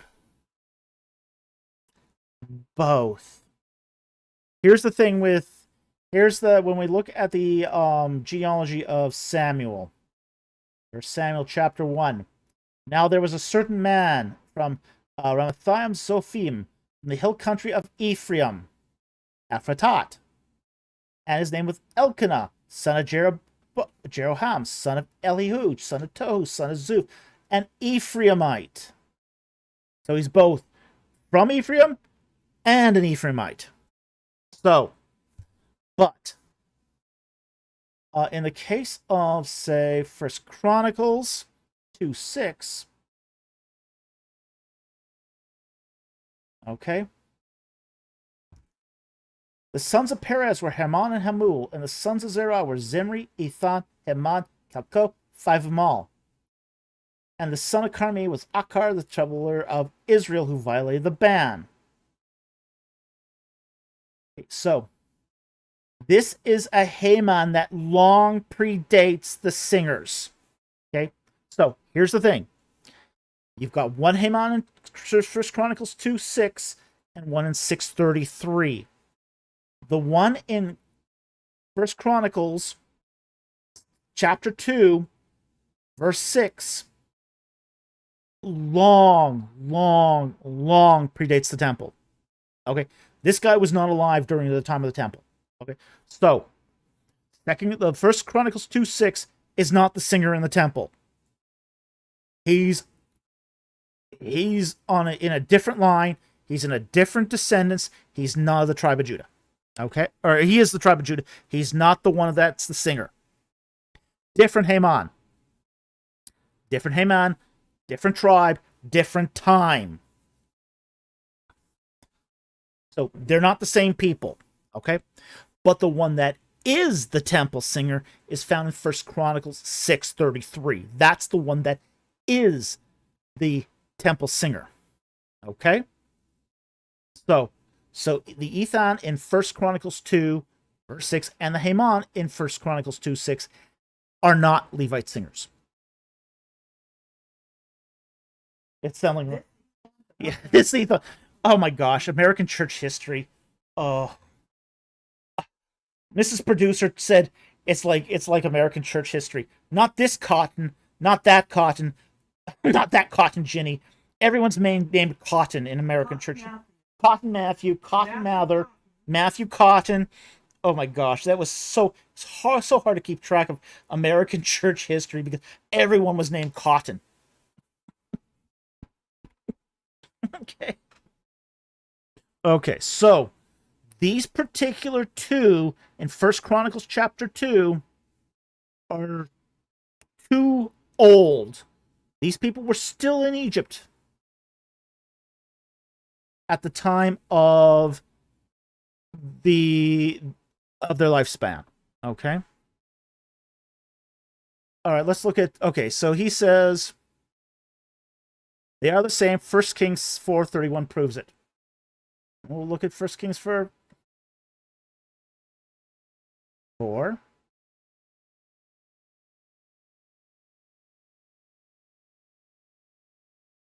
For he was wiser than all men, than Ethan the Ezraite, Heman, Kelko, Darga, son of Mahal.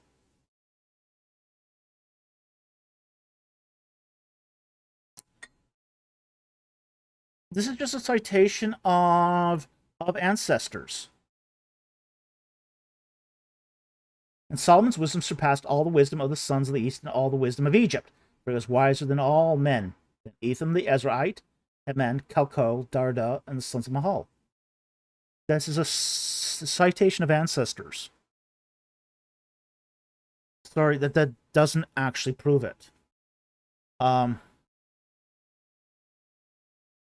No, these guys are not live anymore. Not at the time of Solomon. Yeah, Tim, you just got your you have your your chronology mixed up here. Okay, I'm sorry, but that's what's going on here. Is you got your chronology mixed up.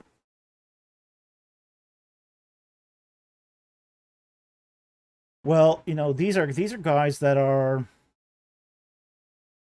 these are guys that are basically living in Egypt at the time. So, you know, basically Tamar, First Chronicles 2 says, and Tamar and his daughter-in-law bore Perez and Zerah, and Judah had 5 sons in all. The sons of Perez were Hezron and Hul, and the sons of Zerah were Zimri, Etham, Heman, Kalko, and Dara, 5 in all. These were people that lived in Egypt and died in Egypt. So sorry, Tim, but yeah, these people weren't alive at the time of Solomon. They were dead. They'd be 300 years old at the time of Solomon. More than that. So it's just like, okay, 500 years, who's doesn't what's 500 years between friends?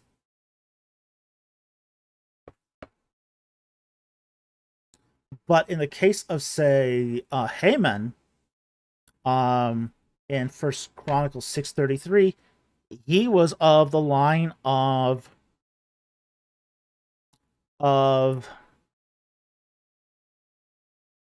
Ephraim, so he's not even of the tribe of Judah. The way that but just to give you a full answer to your question, could Levites also claim ancestry of the tribe they lived among? The answer is no. Okay, that's just a no. The way that, sometimes somebody from another tribe could be made honorary Levites, and that's what happened in the case of Haman, of the posterity of Ephraim. But Levites couldn't claim the ancestry of other tribes. That's not the way it worked. All right, well, let's look at the superscriptions there of Psalms.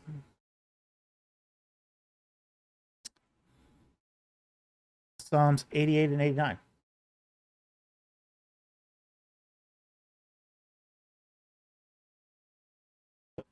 Okay. So Psalm 88, Psalm of the sons of Korah. Okay. For a mescal of Haman, the Ezraite. Okay. So was this the thing with these superscriptions we got to keep in mind too is some of those superscriptions were done after the fact.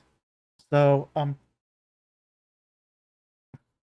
we got to be a little careful about these superscriptions because a lot of those superscriptions too were just not reliable. Because they're done after the Psalms. Nobody really counts those superscriptions as, say, inerrant, inspired, because they were kind of given way late. Same with Ethan the Ezraite. We have Haman and Ethan the Ezraite. So, but then again, too, nobody really knows exactly the genealogy of that going all the way back to that point. So,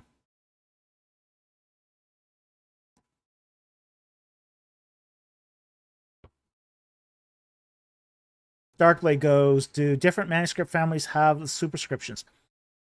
I'm not sure. The only manuscript families we have for this are the Masoretic text and the Septuagint. So let's see what the Septuagint says. Does the Septuagint keep that?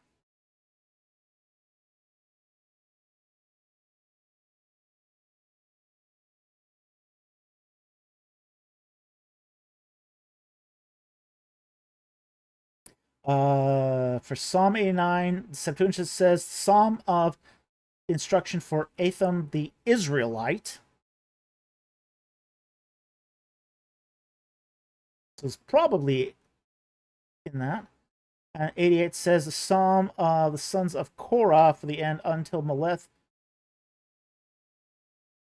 for responsive strains. The instruction of Aman the Israelite. Okay, so left.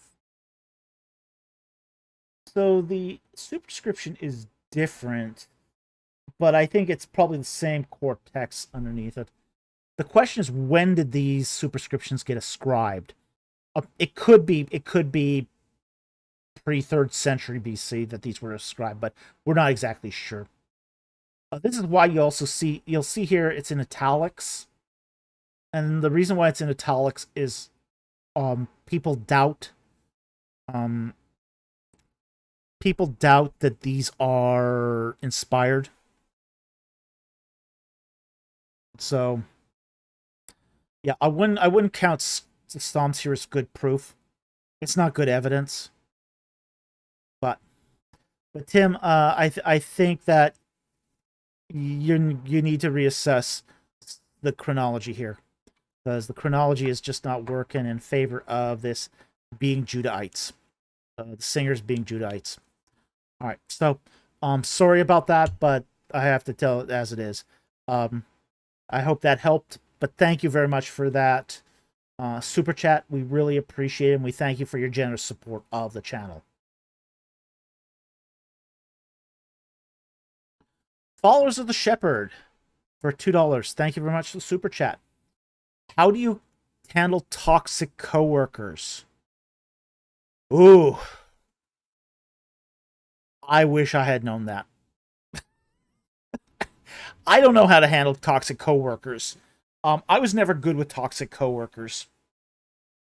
How were you with toxic coworkers?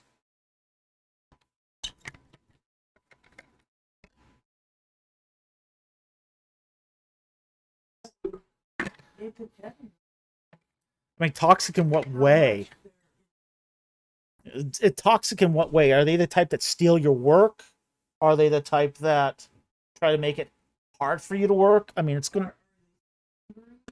Are they slandering you? Or are they just annoying? I mean, there's a lot of levels of toxic. Yeah, if they were just annoying, you can annoy them.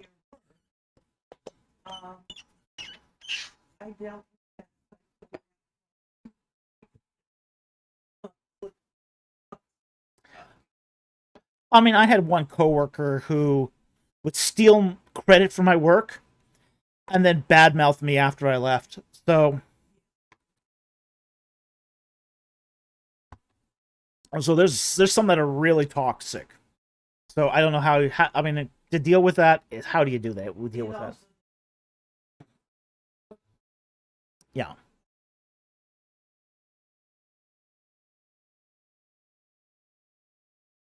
Yeah, so it's really going to depend. It's really going to depend on what your workplace is, what the policies at your workplace are, what the behavior of your toxic coworkers are.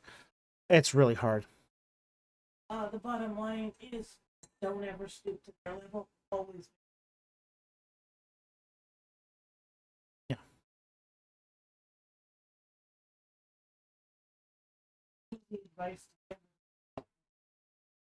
Okay. Next super chat is from Mem Kepera the Great for $5, who's already been timed out. So he may not be listening anymore, but we'll take his super chat because we appreciate the super chat. He goes, how can you not see that the son of Ra, Pharaoh, and the Bible's son of God is the same person? You're kidding, right? You're joking. The thing is that the son of a god is a god. But that doesn't mean the son of one god is the same as the son of another god. This is what we call a cosmetic similarity and false equivalence. Okay? That's what this is. It's a false equivalence based on cosmetic similarity. A cosmetic similarity is not a true similarity. It's not a one-to-one equivalence. So, let's just say we have a son of God, son of Ra, Pharaoh. And let's say we have, say, a son of Ptah, which is the priest of Ptah.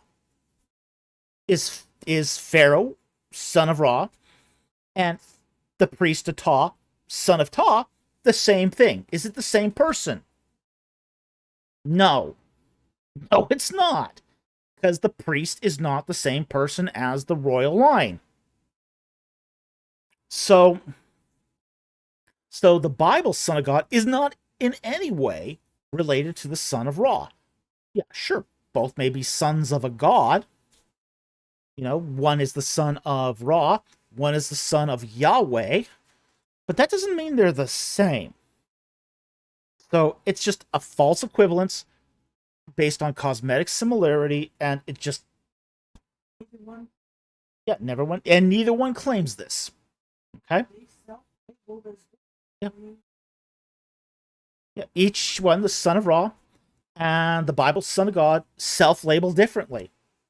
And because they self-label differently, they have different properties and characteristics and aspects that, when it comes down to establishing identity, shows that they're different persons.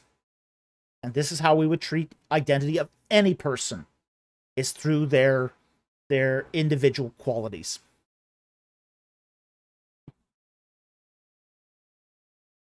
Making that claim, you're denying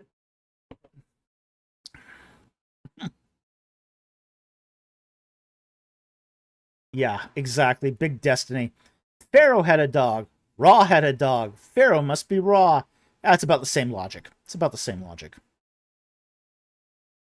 It's just, yeah, it doesn't make any sense. It's not good reasoning. It's woolly thinking. It's woolly thinking. That's what this is. And a lot of parallelomania is based upon woolly thinking. So anyway, we'll get on to it. Next one here is from Mortimer, Milo Mortimer. Thank you very much for that member question. Great news! There's going to be a Fossil Day event in Moral Hall Museum. Ooh! And there's going to be fossil vendors. Ooh, lovely! Man, I wish you could buy one for me.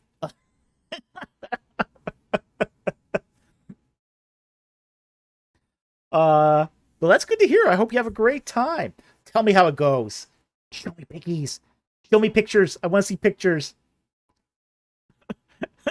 Show me lots of pictures.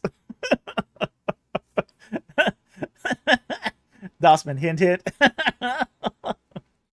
Darkblade, isn't that the fallacy of the undistributed middle? Yeah, it is. Yeah, Jonathan Walker. Serapis has a beard. Jesus has a beard. Yeah. Oh my gosh, they use that. Oh my gosh, they actually use that. Serapis had a beard and Jesus had a beard. They're for the same. Oh my gosh. So many people in the ancient years had beards.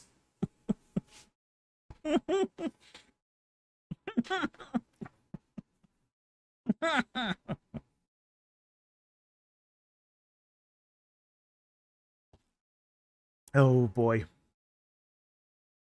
Yeah. Yeah, it's some of that reasoning's pretty bad. pretty bad.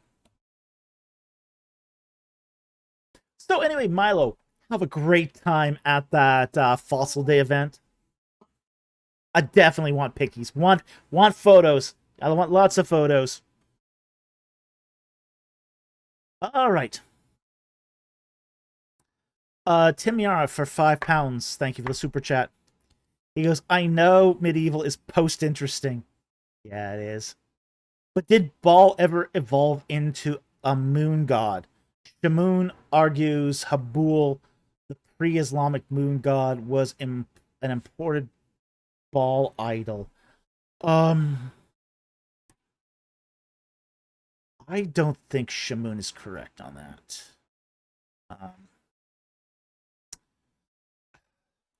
I mean, I'm not saying that Hubal isn't a pre-Islamic moon idol, but I don't think it's from Baal. Baal was never a moon deity. Sin was. Shin was a moon deity, but Baal wasn't. But there's been some question about whether or not Islam ever worshipped a moon deity. I don't have that information at my disposal, so I don't know how the argumentation goes on that. But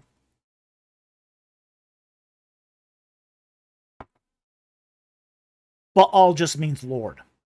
Okay, so just because you have a deity named Hubal doesn't necessarily mean it's connected to Baal, the Canaanite deity. So I'd have to look into that in more detail. And right now, I'm not sure that that's all that there's some validity there. Again, I'd have to take a look at that in closer detail before I can comment on that. Islamic history is not my thing, so I'll just be really upfront with that. Merv Monson says religions for breakfast claims the depictions of Jesus were copied from Serapis. You mean it looked like you mean a Middle Eastern man with a beard? How many Middle Eastern men had beards? I mean, look, if you look at, say, 5th century Byzantine iconography, you only know which one's Christ because he's the one in the middle. They look all the same.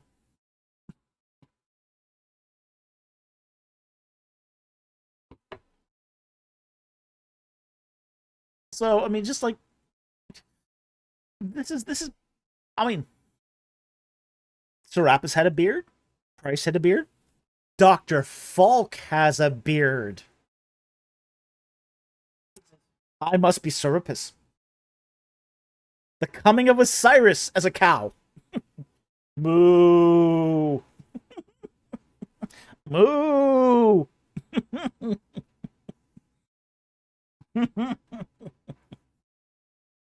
Yeah. Yeah. Tim Miara says he has some historical records that says a Baal was imported from the region where Baal was worshipped. Again. Maybe, maybe not. Big Destiny. I knew it.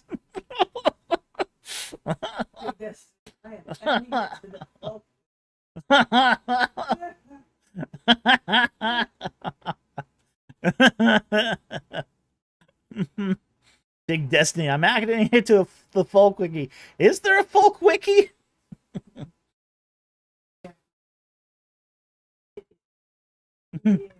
Jack Ray. I had a beard one time. It itched. It does for about 4 weeks, and then you get over the itch.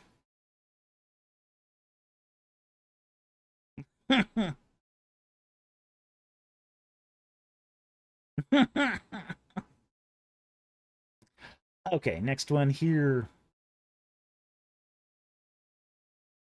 is from DWC, who asked the member question. The tithe initially had me thinking you were referring to the Baha'i cult, I think is what he means. who believes that they are Israelites before recently it wasn't that. Um, yeah, the Baha'i cults are very interesting. They're kind of a they're a syncretistic cult of all sorts of things.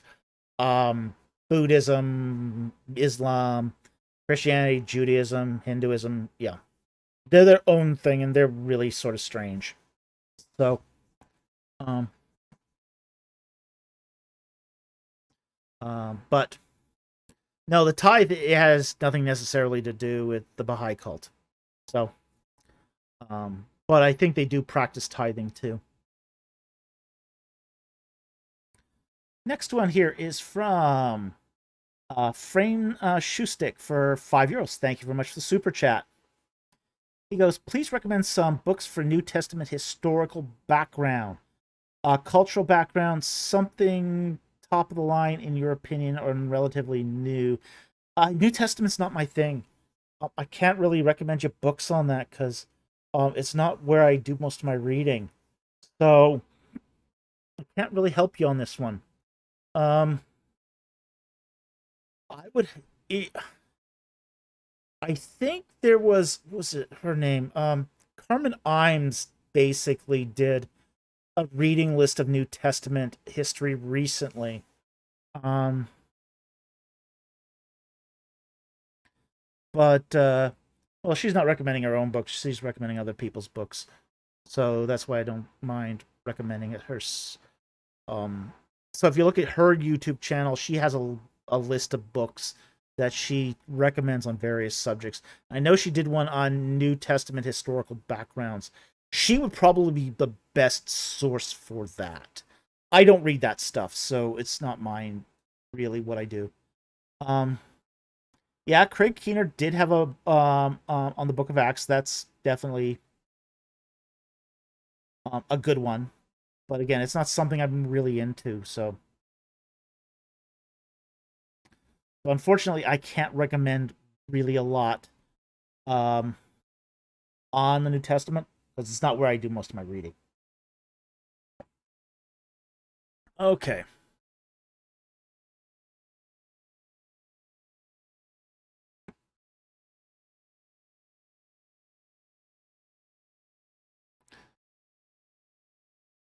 Jonathan Walker says, I think you meant your title a Levite on every street corner, referring to black Hebrew Israelites. Oh, black Hebrew Israelites. Um, I didn't think about black Hebrew Israelites when I did that title. Okay, so that makes more sense of DWC's question. The title originally had me thinking you were referring to the black Hebrew Israelite cult who believes they are Israelites before realizing it wasn't that at all. Okay, sure. No, we were not thinking about black Hebrew Israelites. We try to not think about them as much as possible, because they're whacked. So no, that we weren't thinking about them. Yeah, yeah, I didn't see that in the name either. Jack Ray says, "Wow, what? Wow, I did not see that in one in the name. Yeah, I didn't see that in the name either. Yeah, no, no, I was talking about real Israelite Levites, not African American pretenders to it." Jonathan Walker, because they're always on the corners in cities. Yeah, not in Vancouver, they're not. Yeah, you don't find anyone on the corner of Vancouverite cities except maybe the homeless people. Um, yeah, you don't see religious proselytes in Vancouver. No. The drug addicts. Yeah, the drug addicts would scare them away. See a lot of drug addicts in street corners in Vancouver, but no, you don't see people proselytizing on the street corners here.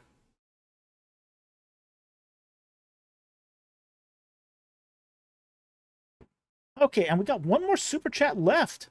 Hey, maybe we can call it early tonight. Ooh, wouldn't that be something? No foodie section? No. All right, this is our last super chat. Thoughts on Yahuwah? All vowels Josephus. I don't actually have a lot of thoughts on that. Um, uh, I'm not a Josephus scholar. I don't really know what you're talking about as far as Yahuwah. Um, um, I don't really know what the question is here. So, unfortunately, I'm not really sure what to make of this. So, um,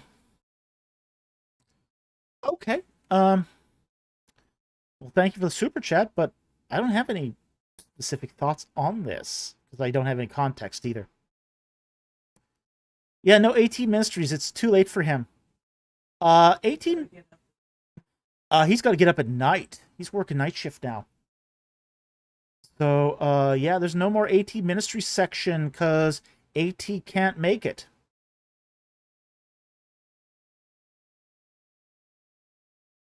Okay, he says, Yahuwah, pronounced Yahuwah. Joseph says is the name pronounced with, oh, okay.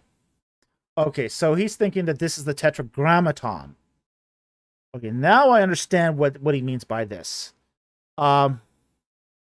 Instead of Yahweh, Josephus is pronouncing it as Yahuwah. All right, now I do have some thoughts on that. That I have thoughts on.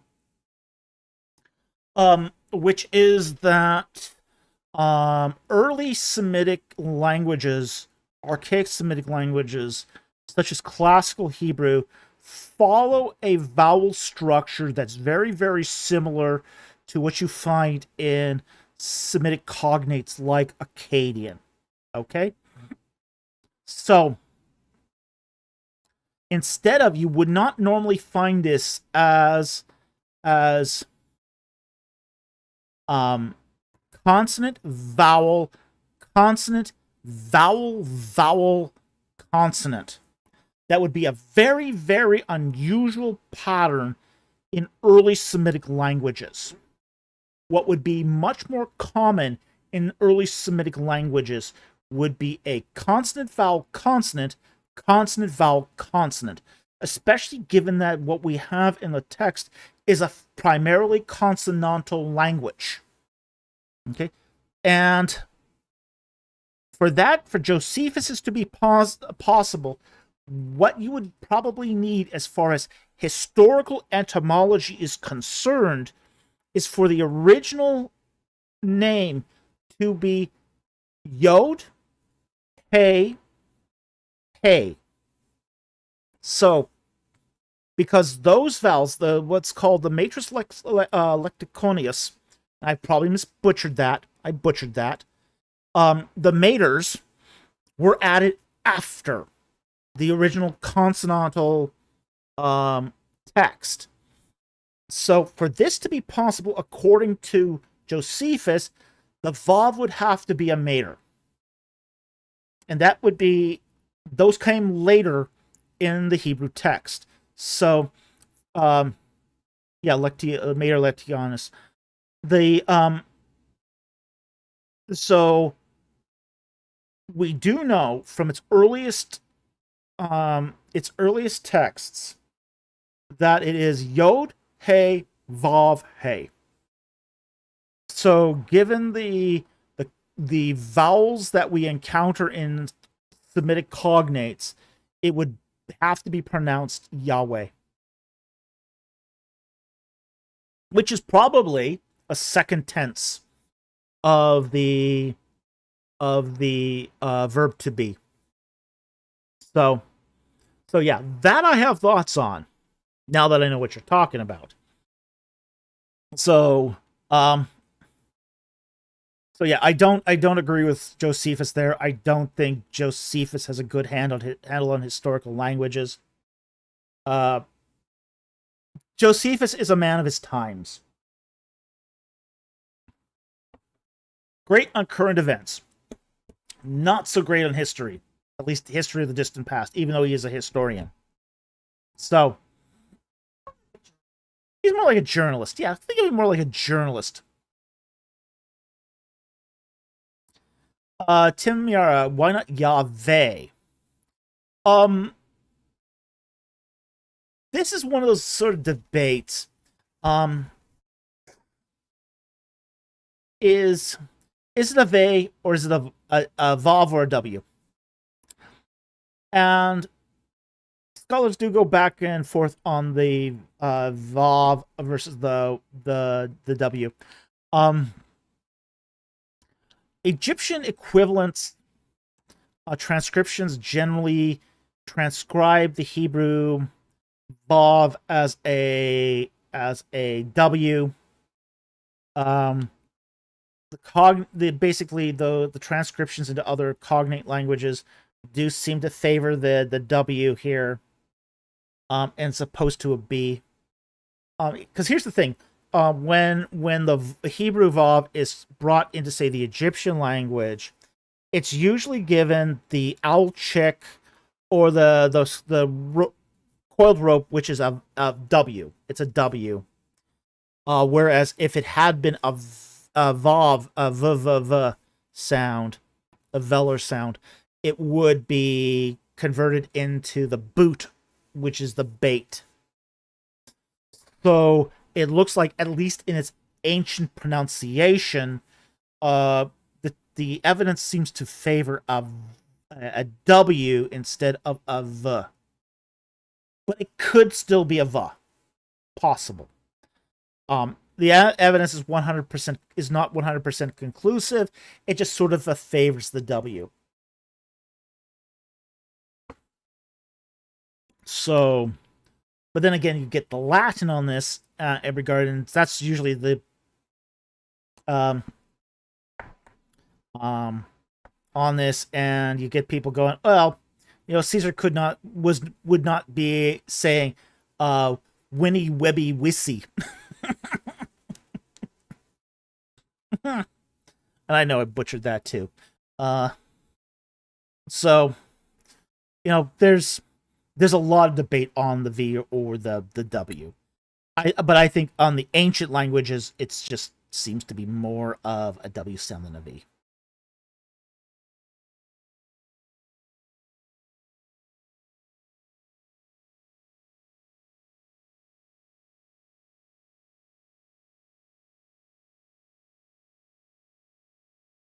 Tim Miara says, I suppose all the theophoric names like Eliyahu or Yerhamahayu makes more sense with a W than a V. Yeah, probably. Well, here's the thing, too. In ancient languages, too, if you see that U sound, that U is often an extension of the W. Like, for example, where we get the word W from is actually double U. We don't realize this in our own language. When you see the W, that was originally two U's put together, not two V's. So in our own language, we do say the W, and it was originally two U's. Two U's put together to make the W. Yeah, I know, it's obvious. It's in the name, but we never think about it. It's not double V. It's W. Well, ancient languages did the same thing. When you had a long U became a W, not a V. So,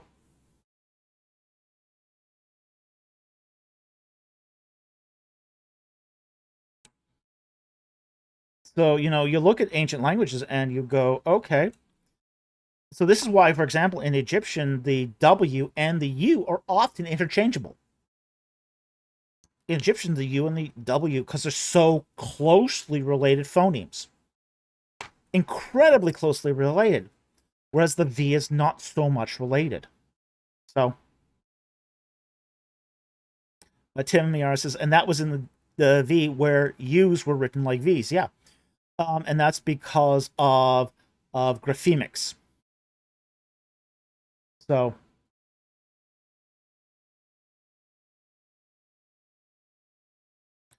Paul for 1999. Thank you very much for the super chat. Can you answer Destiny's question? Can you answer Big Destiny's question? Which question is that? Rewrite the question underneath and we'll answer it. Because I don't know which question that is.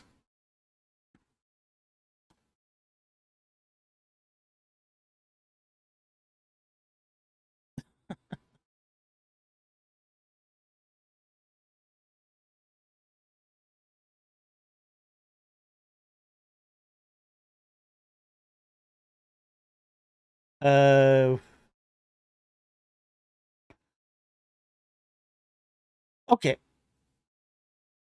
I think we got it here.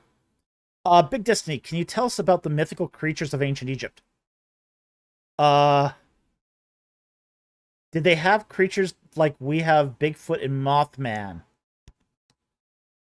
Well, we could talk about mythical creatures of ancient Egypt. And it would probably take us 40, 50 hours. There were a lot of mythical creatures in Egypt. A lot of them. Tons and tons of them. Jackery, we have Florida Man. Did they have creatures like Bigfoot or Mothman? They had their own myths as to creatures that sort of inhabited the wasted places, the Red Land. There's a reason they didn't go out into the desert. What's a really weird one? They did believe in flying snakes. Okay. Snakes with wings. Snakes with wings and 4 legs.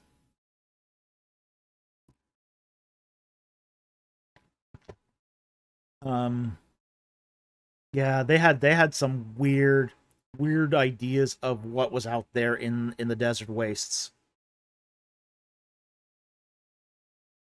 Because here's the thing, if somebody went out there and they didn't come back, they might have assumed that, yeah, oh boy. Yeah, the flying snakes, yeah, they believed in flying snakes.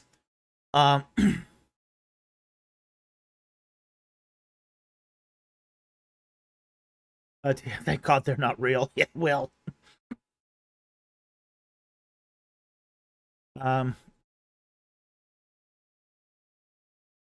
Yeah, I think we'd make that extinct on purpose. Destiny, that sounds just like a dragon with extra steps. Probably. They didn't talk about dragons per se, but boy, they had a lot of things that were close to that. Just go look into some of the tombs and you can see some really weird stuff. But yeah, they did. Just a coral snake with wings. Yeah, just. And a lapid with wings. That's all we need. Flying cobras.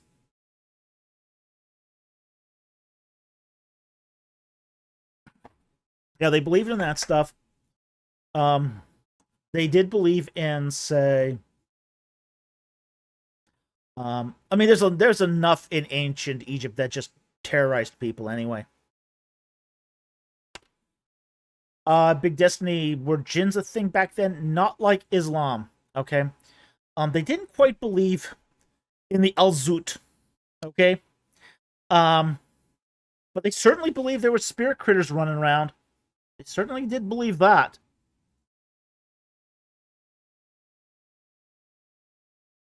Darkblade, have you seen Turk's most recent Exodus video? I have seen his most recent Exodus video. I haven't responded to it because there isn't really a lot of point in it. He didn't really engage any of my objections. You know, he just sort of ignored them and just moved on. So it's like, okay, there's really no point in engaging Turek because he's just doubling down on ABR's pap. So, you know, yeah. So what's the point here? Um, Harry Stark, aren't there snakes that can jump out of the forest? There is a form of snake that is there is a gliding snake. Um, those are found in Southeast Asia. There aren't any in the ancient Near East, as far as we know. But who knows what people will find someday in some cave somewhere. So,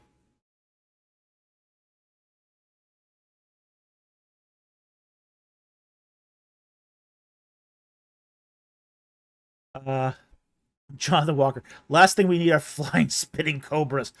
Agreed. Totally agreed. There are venomous snakes that can launch themselves at you, so combining that with a cobra that can aim its venom would be terrifying. Absolutely, it would be terrifying. Jeez. Probably effective, too.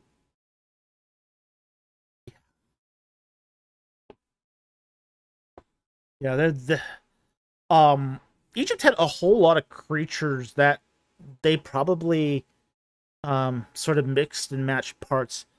Uh, Egypt had, how do I say this? Over 2,000 different demons that had different body arrangements that could take you in the night. They had men with heads of scarabs. They had, yeah, I know. Yeah, if you hate bugs, they had centipede gods. A giant centipede, imagine that. I mean, yeah, scary. Flying snakes are scary. Giant centipedes are more scary. You know anything about centipedes, they are not to be trifled with.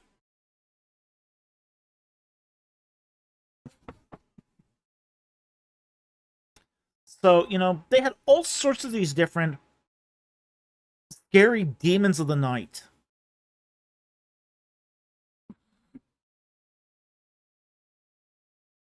Yeah, centipedes are much more scary.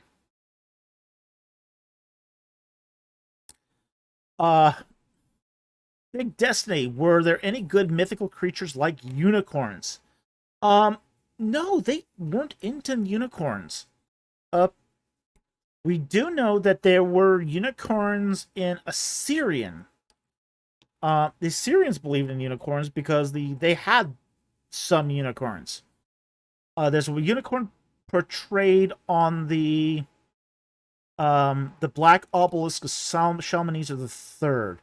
Whether or not that was a natural or a created being, we don't know. But it doesn't that particular unicorn does not appear to be a rhinoceros. So it does look like a goat or a sheep with a single horn. Um, Harry Stark, who got the idea of unicorns? How did unicorns develop? There was actually a way to breed them. Here's one of the things: when a unicorn, when a sheep starts or a goat starts to form a horn, it's actually not in the bone. It actually starts as a protuberance on the skin. And sheep herders discovered that you could clip off one of these and then move the other one to the center of the head. Yeah, that's how they bred the unicorns in the 1980s. Yeah. Yeah, that's actually transferable. You could actually cut it out of one area and graft it into the middle of their forehead. And from that, you can get a unicorn. So, so that's how people got the idea of unicorns. And they reproduced some of these in the 1980s. So,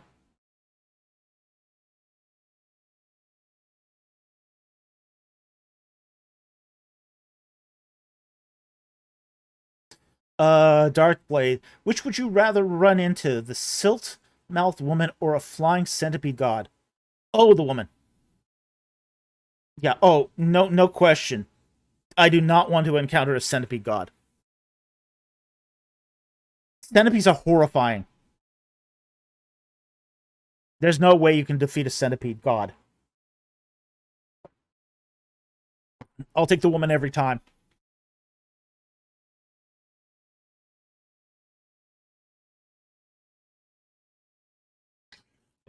Centipedes are terrifying animals. Terrifying. I remember that there was the Smithsonian has an insect collection, and the caretaker, the curator of the insect collection at the Smithsonian, was asked once, which spider, which insect is the most terrifying? And her response was none of the insects, none of the spiders. It was the 12-inch centipede that terrified her for the most, because it was fast. Its bite was really painful, potentially deadly. She said, "Yeah, that and the thing will just wrap around your hand and gnaw it." So, oh yeah, totally. Yeah, not into centipedes. All right, we had another super chat here. Frank Schustek for €2. Popcorn review of the Ten Commandments, please. Can't do it. We can't do a popcorn review of the Ten Commandments. We tried. We got shut down by YouTube. We had 4 versions of it. We got shut down by YouTube's content ID system every time.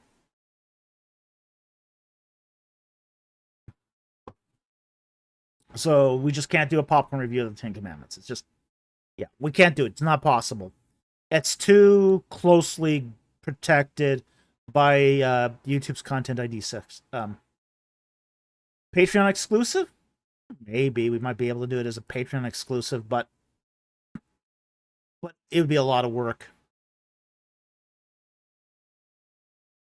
Yeah,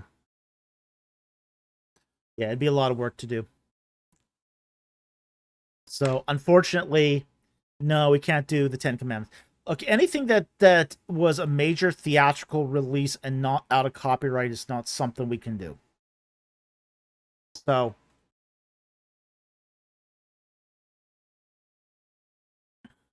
Harry Stark, David should review public domain films. The Mummy is now in public domain. The Boris Karloff one.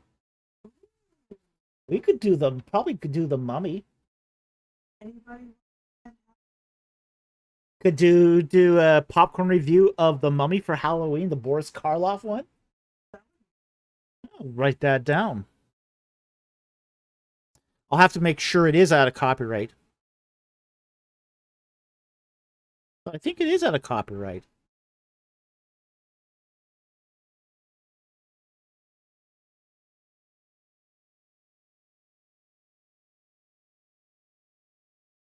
Okay.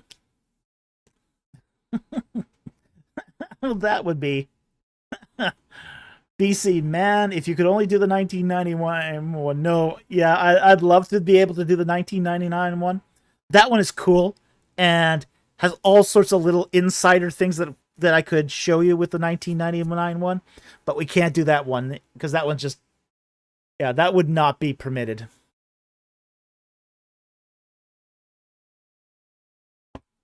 Dossman, ooh, and the 1920s was done by the same guy and has some fantastic live sets.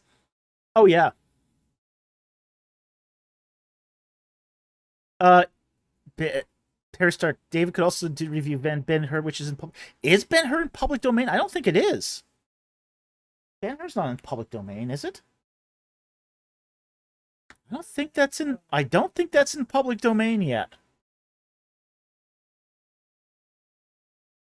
Yeah, I don't think that's in public domain.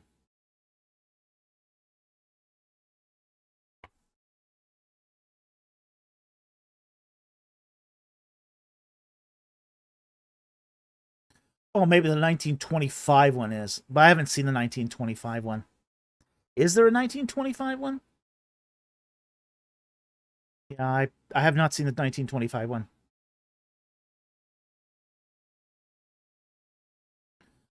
Big Destiny for $5. Thank you for the super chat. What do you think is the best way to go about rooting sin out of your life? The best way is through the spiritual disciplines. Okay? What I mean by that, prayer, Bible reading, meditation, and what I mean by here, this is by is biblical meditation. We'll talk about that in a moment. Participation in your local Christian body, which includes communion, worship, Bible reading, all that good stuff. All right. So that's the best way, is to plug into Jesus Christ. That's the best way of rooting out sin. Now, you won't be able to do it completely, not this side of heaven. But it's the best way to root sin out of your life, is to participate in the spirit, in sort of the spiritual disciplines.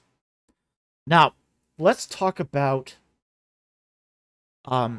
biblical meditation, because it's something that not a lot of people do. And it is a classic, one of the classic spiritual disciplines. And let's just take a psalm here. Talk about just this. Okay, we'll just go to Psalm 1 here. Basically, if you want to do biblical meditation, here's how you do it. Take a psalm or any piece of scripture, and we'll just take Psalm 1 here. Read it 3 times a day for an entire month. I will guarantee you will see all sorts of interesting stuff in that psalm by the 100th time you've read it. Guaranteed. So this is what I recommend people do for, say, biblical meditation. You read a psalm 3 or 4 times a day for an entire month.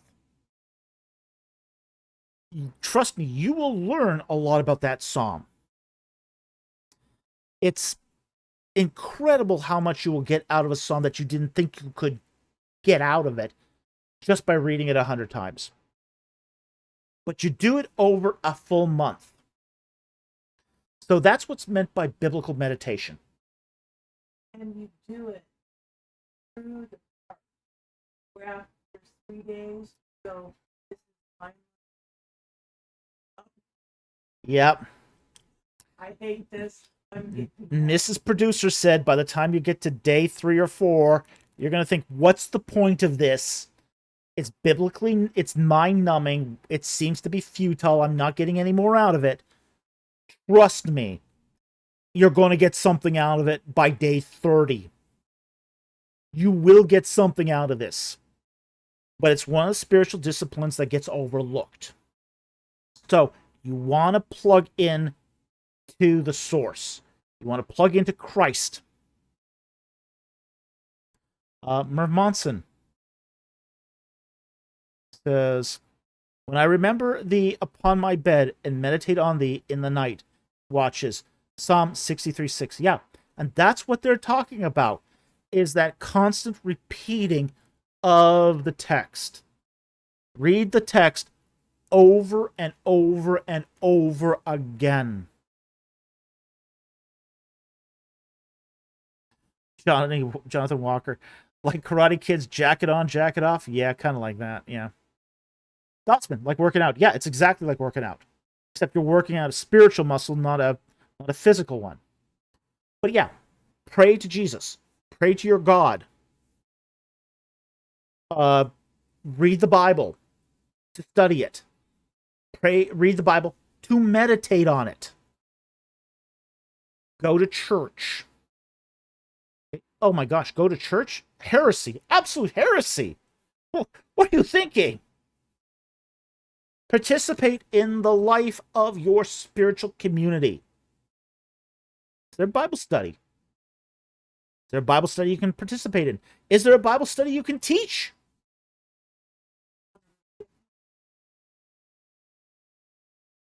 Yeah. So that keeps me in line too, knowing that God is watching me. But hey, yeah, that's how you start rooting out sin. You get further and further connected to the source. Get more in touch with Jesus. That's how you root out sin. You can't do it on...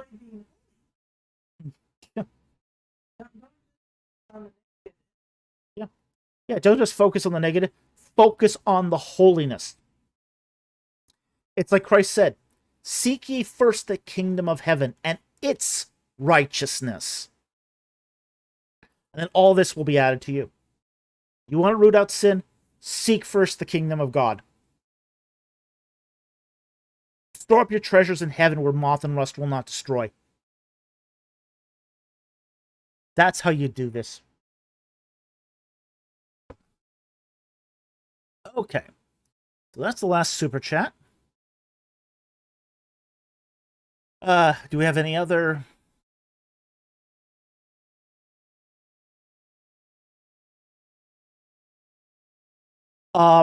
Rumble has the same policies. Harry Stark, have you tried Rumble? Yeah, Rumble has the same content ID policies. They don't do that. Yeah. Rumble is not much different, to be honest. Rumble is not much different than YouTube as far as its policies go. It's exactly the same in most respects. The only real difference between Rumble and YouTube is Rumble pays you less.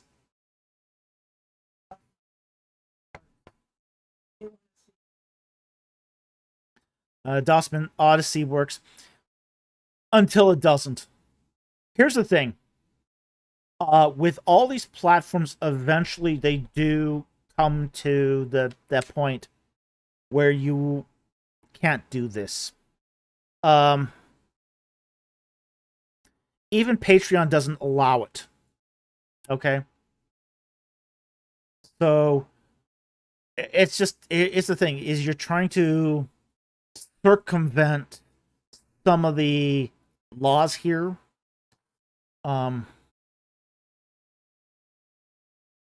Maybe review it the same way I reviewed Pattern of Evidence, by talking through the outline instead of showing clips. Yeah. But then again, too, but the popcorn review, the whole method of the popcorn review is taking their words, analyzing their words, and then responding to their words. It's really hard to do when you don't have their words, or you can't reproduce their words. So, but eventually Odyssey will be the same. It's just a matter of time before it is the same.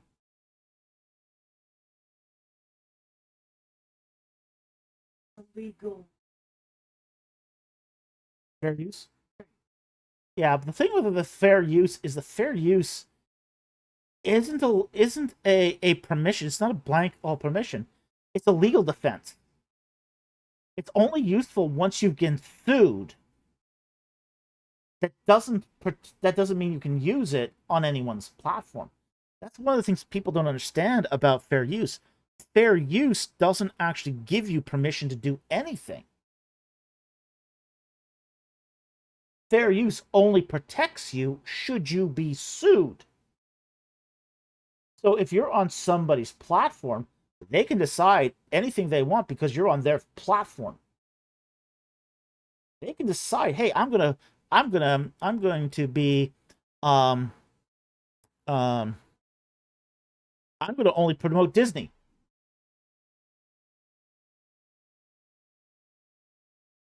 Yeah, exactly. Yeah, Harry Stark, fair use works only if you have money. Exactly.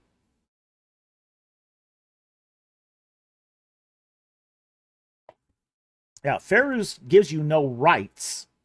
It just protects you in court should you meet all the criteria.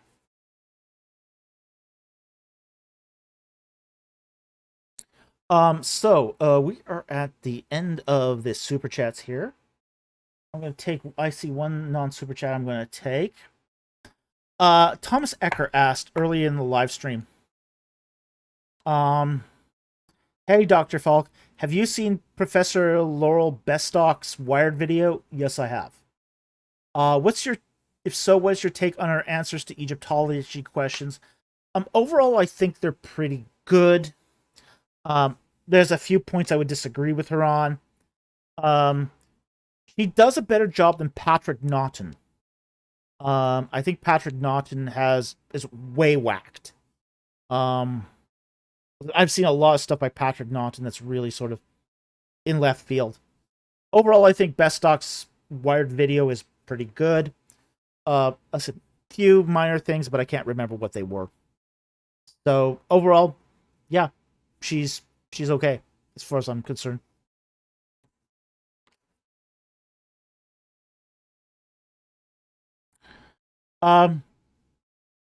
Big Destiny asks, why was Samson granted super strength for his Nazarite vow? We don't know. Seems out of place for the rest of the judges and prophets. He was a last-ditch judge. We don't know why he was granted super strength, other than he filled the role as a judge. His role was to be obnoxious to the Philistines. That was really his role. Mm-hmm.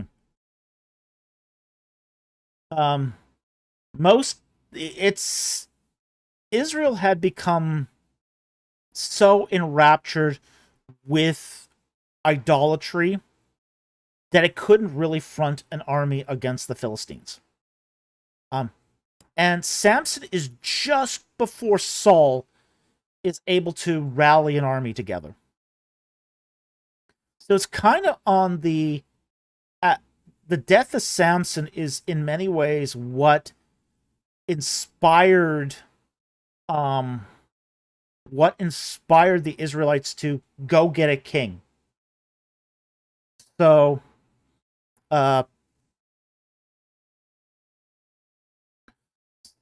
it's one of those things where it's just he's a lone wolf. Samson's a lone wolf. He was raised as a Nazarite, but he doesn't value it either. So, it's one of those things where it's he's not like the other judges and prophets. The other judges and prophets weren't Nazarites, at least as far as we know. Samson is kind of a unicorn in that respect. He's a Nazarite. He's made a judge, but he's really not a good judge. So, Jack Ray, we can't do worse than this.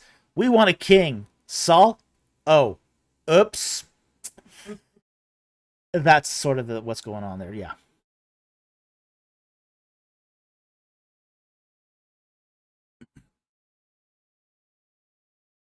Harry Stark, there are people who say and imply we should give money to the state of Israel for religious reasons. How would David deal with this? There's a lot of people who say a lot of crazy things. There's nothing that compels you to give money to Israel for any reason. There's nothing in the text that requires you to do this.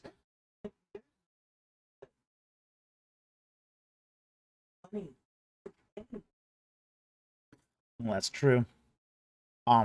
If anyone says you should give money to Israel for religious reasons, they don't know what they're talking about. Okay, that's just crazy talk. They have money, they have a state, they have a huge line of credit from the U.S. government to buy weapons. They can defend themselves. Yeah, they're a highly technological state. Um, they have a unique line of credit with the U.S. government. Very unique. Whereas if they don't spend it, it rolls over. They are the ones who are the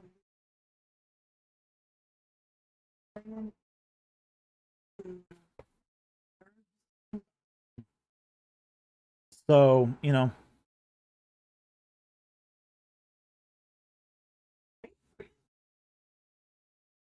pray for Israel. Pray for the peace of Jerusalem. The Psalms tell you to do that. Psalms don't tell you to give money to them.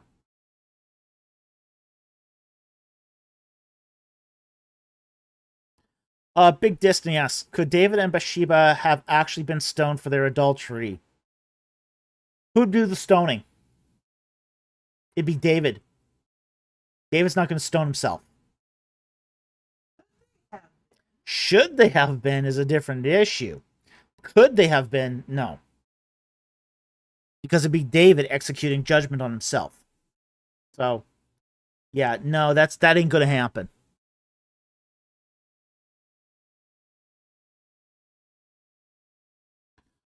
All right, let's see what else we got here. DBCS, what is the early attestation of Sea People's Philistine selling Canaan in the context of late Exodus date? Okay,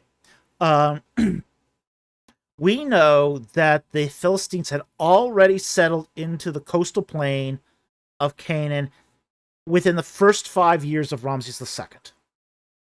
So they're already there in the first 5 years. Battle of Kadesh, the proceedings of the Battle of Kadesh record Philistines living in the coastal plain. Okay, so that is at least 20 years before the Exodus. The earliest mention that we have of a tribe of sea peoples is actually in the Marna letters, and that's in the 1350s.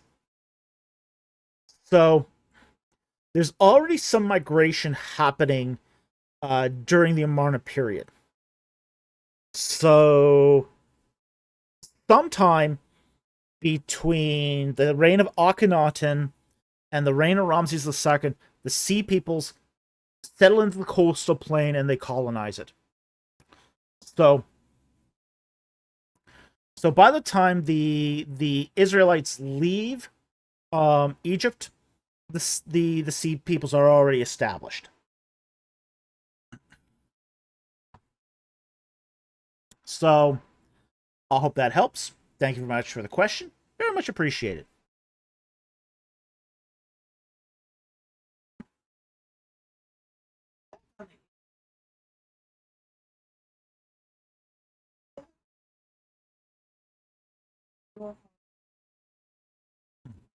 Well, okay. Here's one of the things I do think about some of that money that's been going to. There was some money that was supposedly going to the state of Israel that was being put into anti-Christian evangelism. So I would be very, very careful about giving money to the state of Israel or parties that charities that are associated with this. There was one particular charity that was supposed to be a Christian Jewish alliance that took that money and then gave it to an organization. What's it called now? Get the name of the organization, but it was a Orthodox Jewish organization that basically did anti-messianic Jewish outreach. So you gotta be careful of who you're going to give money to if you give to organizations that work within the state of Israel, because they're not under any obligation to tell you where the money is going.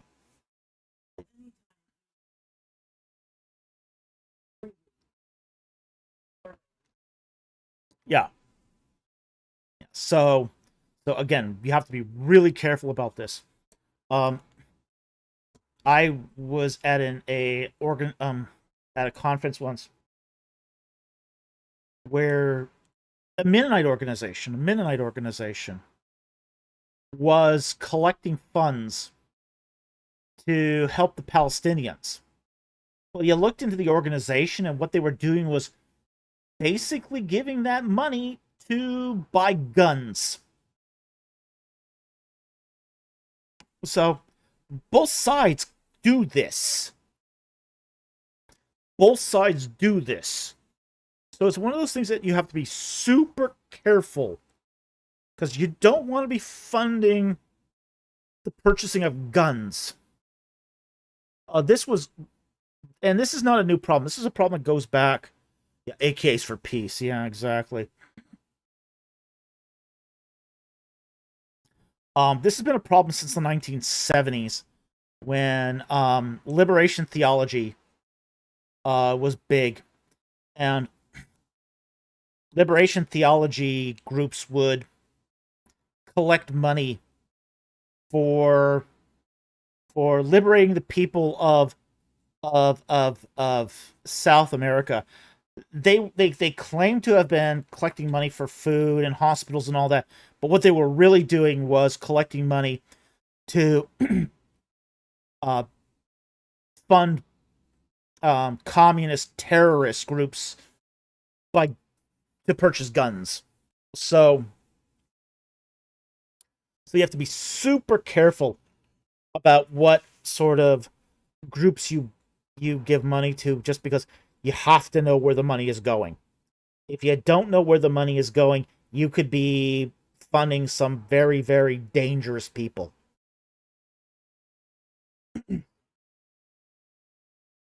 Mm-hmm.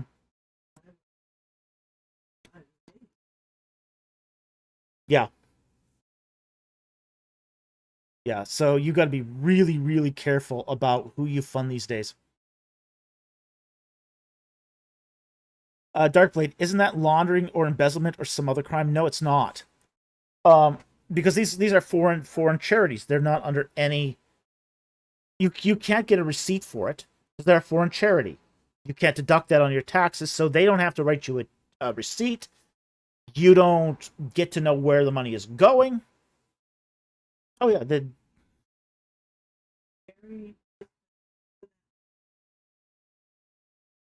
yeah. Oh yeah. Merv Monson, even Red Cross bosses have become millionaires. Oh yeah, like, yeah, Red Cross is one of the worst.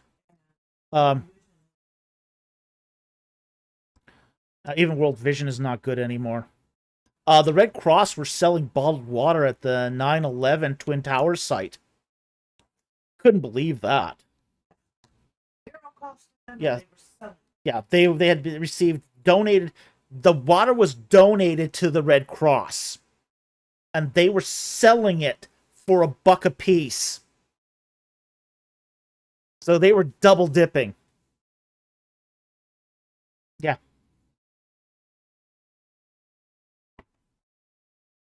Yeah, Soraya survived the Towers disaster. Need some water? Here's some water. Oh, where's your dollar?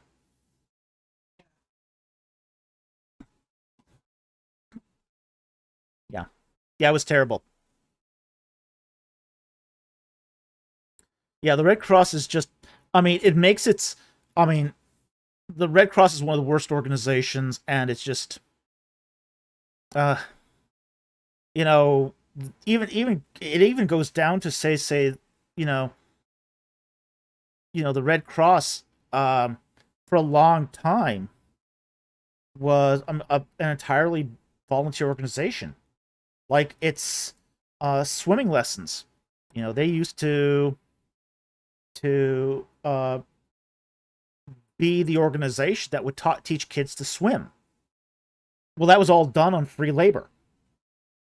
That was all done on free labor. And the people who did that labor never got receipts for that. But the Red Cross kept collecting fees for swimming lessons. They would collect the fees. They would sort of certify the swimming instructors. And the swimming instructors basically got no money for teaching. It was just something they had to do for free to keep that Red Cross sort of imprimatur on their swimming lessons. So even then, and this is a scam that's been going on for 50, 60, 80 years. So, yeah. Jonathan Walker selling water during a crisis. Who's buying anything during that event? If you don't, I mean, that's the only source, if that's your only source of water, and look, all the streets are shut down. Here's the thing. Here's the situation. You're in a wreckage. Okay? When the Twin Towers collapsed, it didn't just wreck the Twin Towers. It destroyed other buildings around it. And it shut off transportation for miles. So people were wandering the streets trying to get home or to a hospital, and they needed water. Stores are shut down. There's no transportation. You're wandering through a wasteland. Water's precious. This exotic idea Yeah. when they're Yeah. But you have the Red Cross could get in there. They were able to get in there, and they were. Dossman says, and people were close to it were trapped like a blizzard, but with dust and scrap blocking the doors. Exactly. Yeah. Yeah, there was so much dust in the air. There were people who are coated in dust. We have a friend who was a first responder, and he had pictures from 9/11, and it was an unbelievable thing. You couldn't believe what you were seeing. Really awful. Really awful. well, they had to or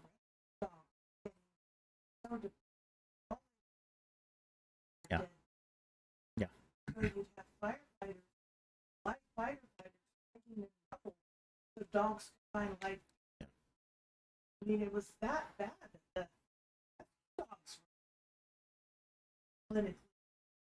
Yeah, it's unbelievable. Mrs. Producer, who is close friends with that first responder,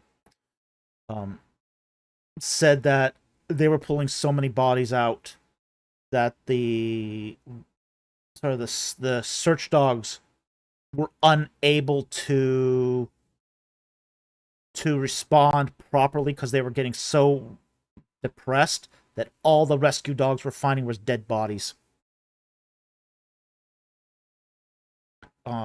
So yeah, just unbelievable. It was unbelievable. And then these supposed aid organizations had the temerity to truck on in and sell water.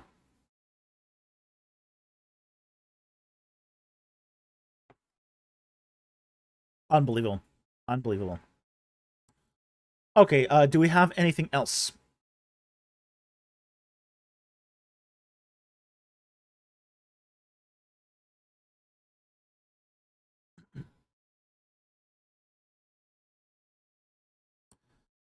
Any other non-super chats here, or can we call it a night?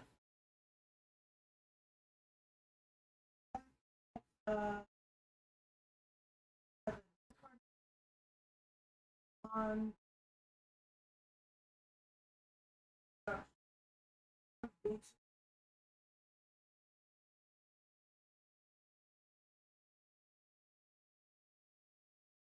Okay. 8 what? 8:27.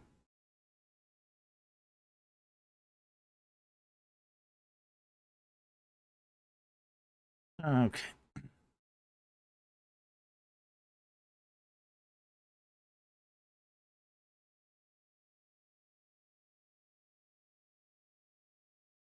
Yeah, the cat SWE says she saw that in some of the documentaries. 827.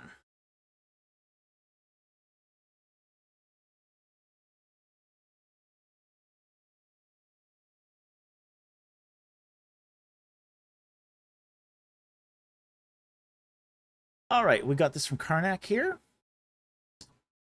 Hi, Dr. Falk. On Jericho's Late Bronze 2 destruction, Nigro dates it to the end of the Late Bronze 2B. That's correct.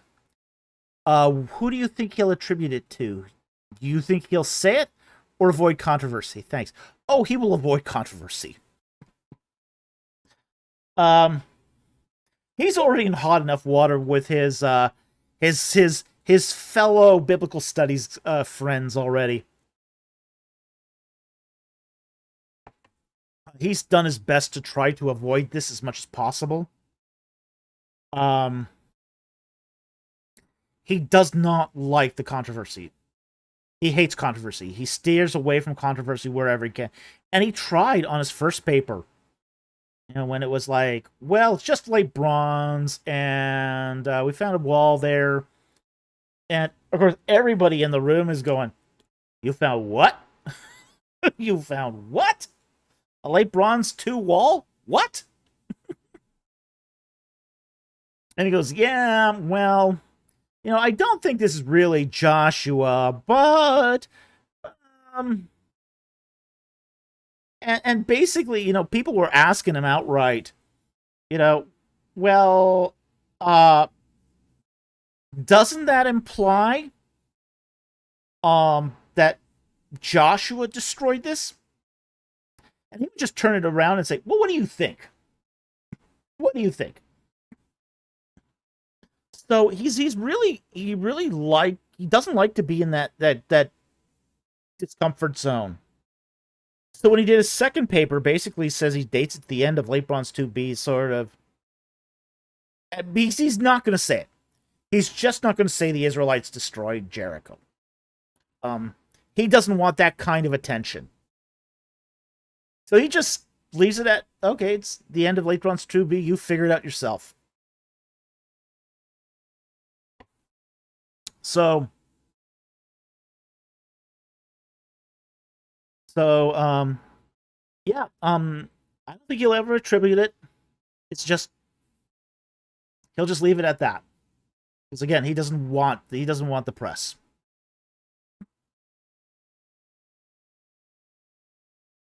Okay, as for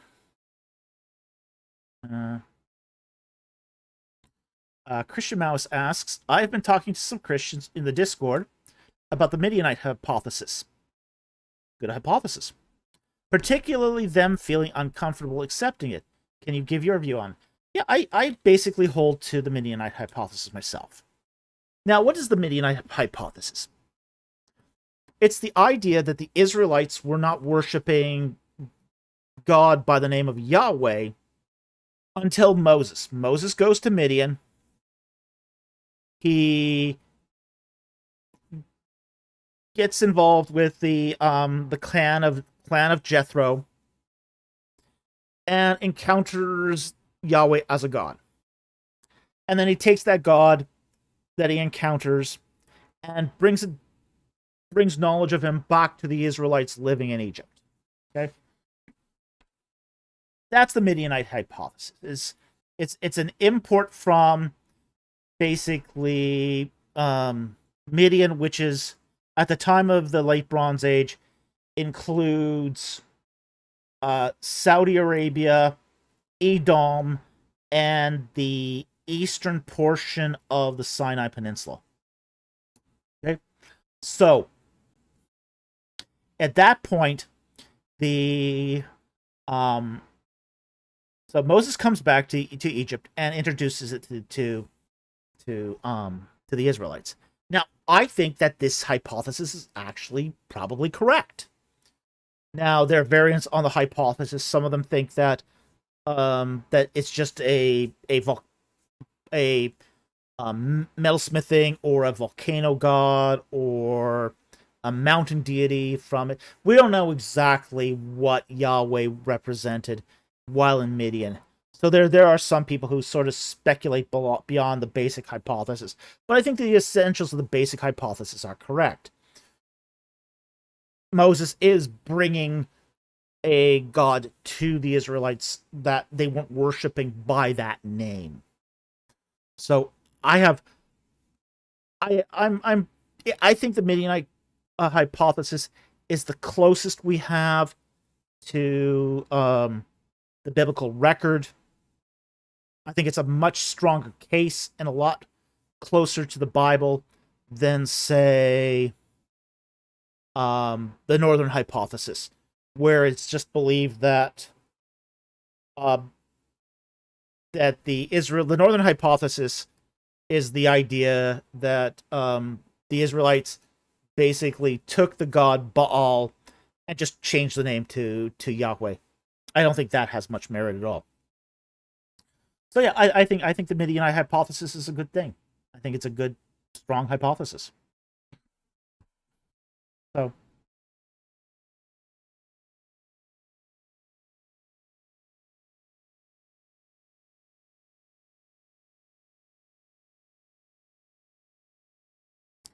Jonathan Walker says, well, yeah, it would make destruction of Jericho, Hatzor, and I go from 33% Hatzor and 6 to 66% Hatzor and Jericho accurate. Yeah, it's really the destruction of Jericho in Late Bronze 2B is the only destruction that intersects with the destruction at Hatzor. So it dramatically increase the plausibility. Now, I'm still trying to get some information upon the recent excavations at 8 to see what they have to say about that. But we'll see. We'll see what that is. Jonathan Walker asks, at one point did Edom become its own territory? Were there any geographical borders to Edom, river, mountain range, etc.? The earliest records we have of Edom come from the Egyptians, and it dates to around 1300-ish. So it does seem to coincide with the Ramesside era.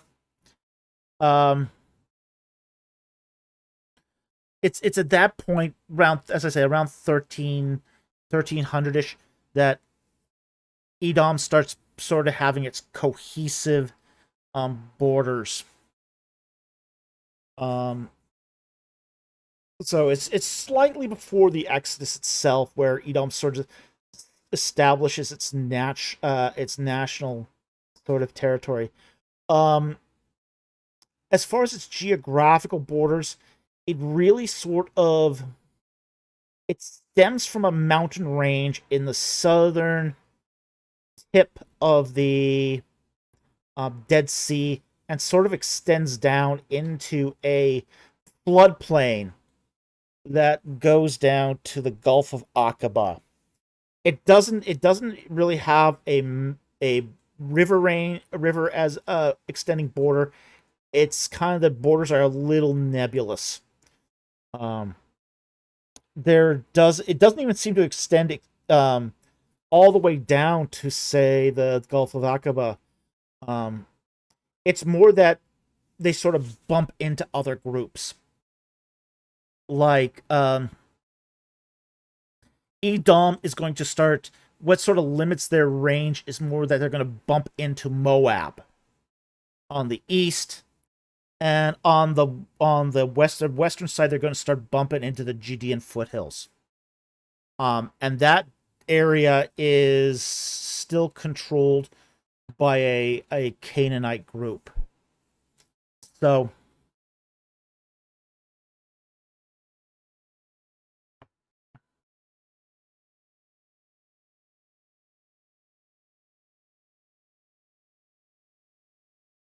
Jonathan Walker says, I ask about borders because to me, Ammon, Moab, and I think you mean Edom, are just three adjacent territories with no defined territories like some states.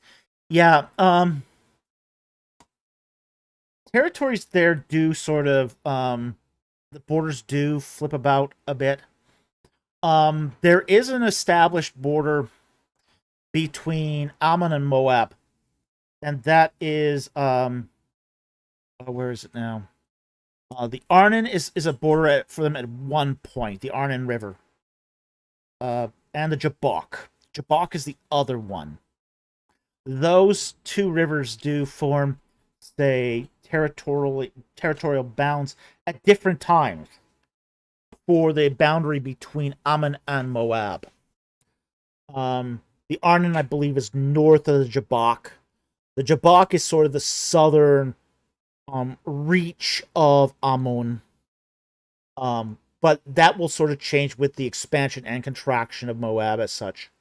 Again, these borders are not permanent, and they did sort of vacillate between, depending on, say, the fortunes of these various states. So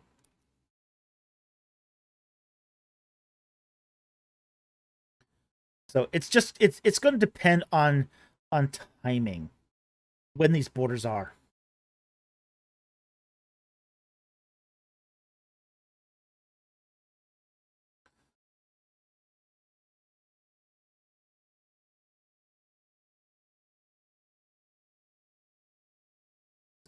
DBC asks, were the Midianites known as blacksmiths given the proposition by some on the hypothesis? The Midianites themselves did some mining. The city of Timnah is within their state. So, and it was a place where copper was mined and smelted. So, some Midianites were associated with the Egyptian mining activity at Timnah, but that's about it. This is why it's sometimes correlated with the idea that Yahweh may have been a blacksmithing deity or mining deity. But again, that's a kind of speculative connection. There's nothing, say, concrete to that, but it's a very speculative thing.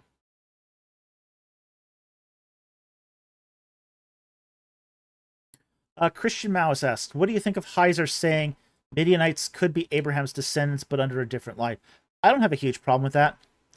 I think some of them were Abraham's descendants, under the line of, say, Keturah and the Ishmaelites. Not so much Keturah. Keturah are more, they went east, and they're basically, they were tribes of Jordanians. But the Ishmaelites were your early Midianites. So, they were descendants of Abraham. So I don't think there's any problem with that.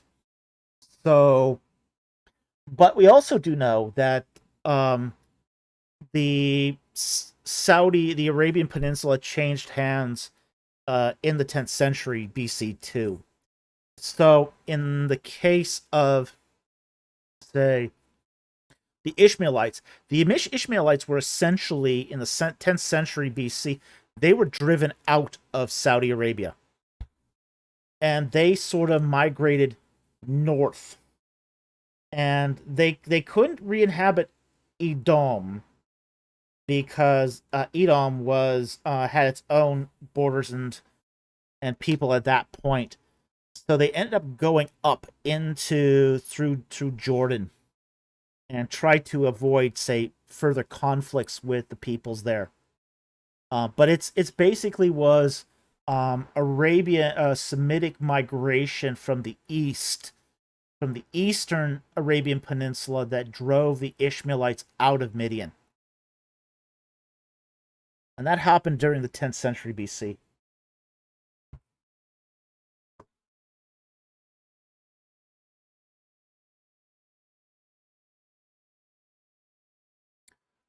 Jonathan Walker, Midianites were clearly trading across the ancient Near East, like Bedlam, some stones, slaves. Yeah, they had several trades going on there.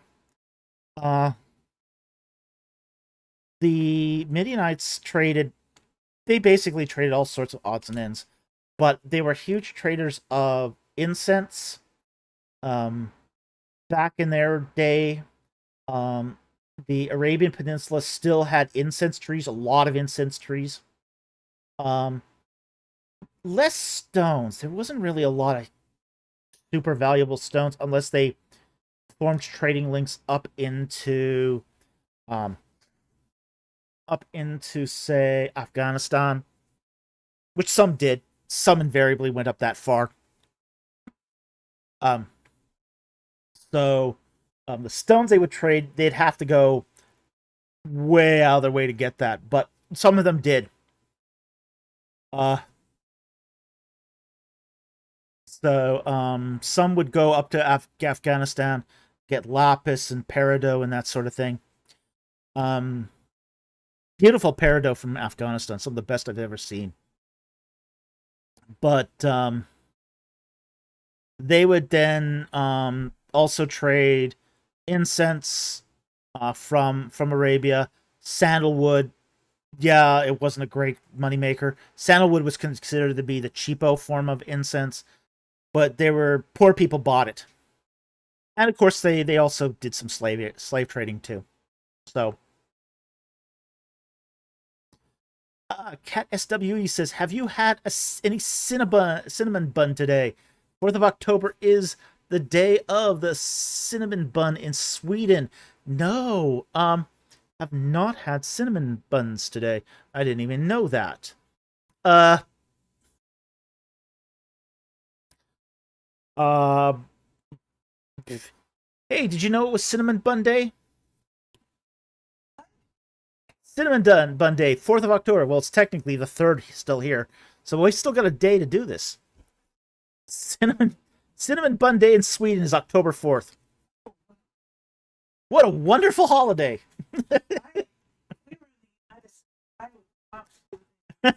Cinnabon. Cinnabons are yummy. They are yummy.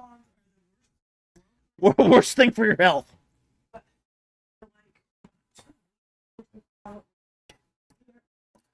Okay. Darkblade says Tima, one of Ismail's sons, is mentioned in connection with Arabia in Isaiah 21:14. Be careful of this. Okay, be really, really careful of this. Uh okay, we need a honey. We need a moderation.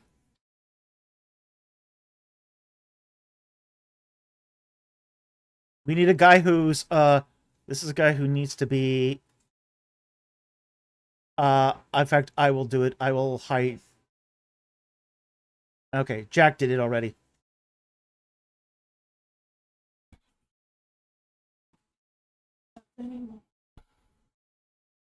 He's going to actually be banned. So I've put him in. I've banned him.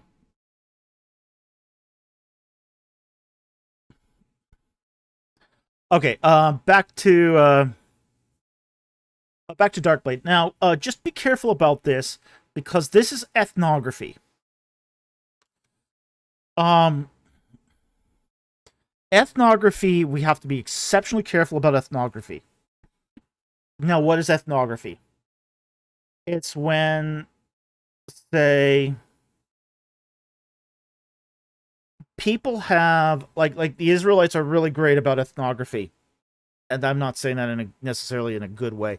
But what ethnography is when you have a moral connection that you kind of treat like a descendant.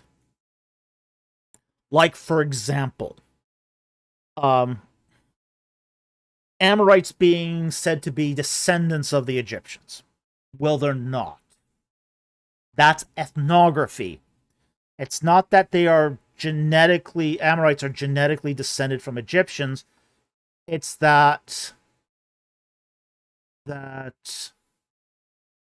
Amorites are behaving like Egyptians and are thus morally similar.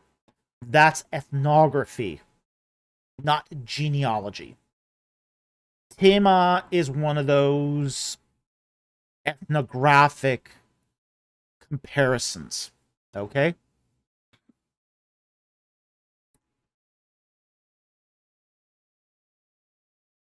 Merv Monson says, I saw Dan McClellan mock the idea that the Ishmaelites and Midianites are interchangeable terms sometimes. He claims Judges 8:24 to 30 is a later interpretation to the correct document hypothesis. It's used interchangeably in the Pentateuch. So, Judges is irrelevant here because it's used interchangeably in Pentateuch. It's used interchangeably in Genesis. So, the thing is, the Ishmaelite, that's a tribal designation. That's a tribal group. Midianite is a geographical group. So a Midianite is anybody from Midian. Ishmaelite is someone from the tribe of Ishmael. You could make the claim easily that all Ishmaelites are Midianites, but not all Midianites are Ishmaelites. So Dan makes all sorts of crazy stuff. Okay. He makes stuff up. He just makes stuff up.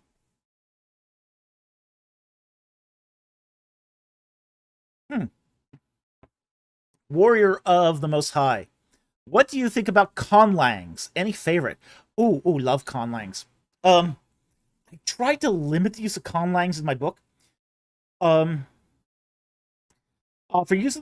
those of you who don't know, a conlang is a made-up language that is used. Yeah, Jonathan. I mean, the Philistines being from the Egyptians is one example of that. Yeah. I think the Amorites are also described that way as well, but I don't recall exactly if they were. But yeah, Philistines being from the Egyptians would be one of those examples of a ethnographic designation. Okay, back to Warrior of the Most High's question. What do you think about conlangs? Any favorites? Okay, for example, Klingon is a conlang. Tolkien's languages for his world building, like the Elvish and the Dark Speech, those are conlangs. So, like Mortar Speak, Ashnaz Gimbatul. Well, that's a conlang. So, my particular view of this is conlang should be used sparingly in fiction. It should be used sparingly in fiction. Because foreign languages are a little bit like the constructed language. It's you use it sparingly, like you'd use. I mean, math. Math is one of those things that you use it in a book or a lecture, it just turns people off. As soon as you put a mathematical formula on a board, your audience tunes out. Use of foreign languages do much the same thing. As soon as you use foreign languages in a book, your audience starts tuning out. So you want to be very, very careful about how you use those in a book.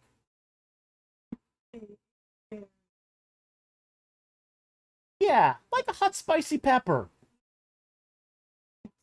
Like a habanero. They're like a habanero. You want to use conlangs really, really sparingly in a book. So while it can add to the world building of your book, it can also turn people off super fast. So I've always had in my book, I have conlangs in my book. I just never sort of specify them. Like, Naku 32 is a conlang. I never tell you how it's pronounced. Okay? I just tell you it's beeps, bops, and blips. Okay? But it is a conlang. It does have, I do have a specification for it. The inscription on the coffin is a conlang. Never specify what it is, because I don't want my rears to blip out. So yeah, I think conlangs are interesting. I think they're great for world building. I think they're best kept under wraps until you absolutely need them. And in the few cases where I do mention other languages, I keep that very sparingly. There's a little smattering of Egyptian, very small, little bit of Arabic, very, very small. And I just sort of keep it at that. Warrior of the Most High. Ooh, is it an Egyptian-based conlang? Yes, it is. The ancient speech is the conlang. The cat SWE. I think I've seen a video with 2 AI computers talking in something like NACO 32. Yeah, kind of like that. It's a constructed language, and NACO 32 is designed to be a constructed language. So, it's verb first. I have verb subject object syntax in NACO 32. And it has, I believe I did 96 phonemes for NACO 32. So it's a language. It's a language, but I just don't tell you what it is exactly.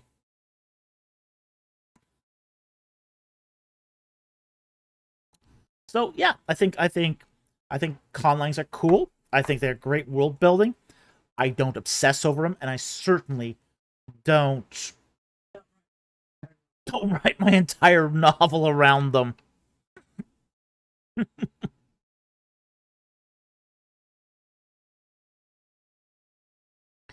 A Warrior of the Most High. I've noticed one thing. The little you show something in fiction, the bigger and more exciting it appears in the reader's mind. Yes, absolutely. That is the value of subtext. Oh yeah, classic horror movies were great at this. Excellent at this. Whatever scared the most. Yeah. Yeah. Darkblade, 96 phonemes, that's more than Ithquil. Yes, it is. Yeah. It's the maximum number of phonemes that a human language can do. But these are not humans. They're machines. They have frequency modulations. So they can do this just by holding the tone longer. That's how you can get more phonemes. Just like the various sort of blips you find on a CD. The deeper the groove on the CD, the different the frequency.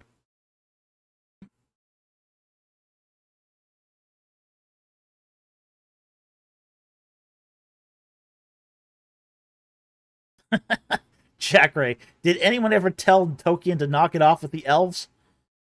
Yes, some people did. He didn't listen to any of them. A lot of you.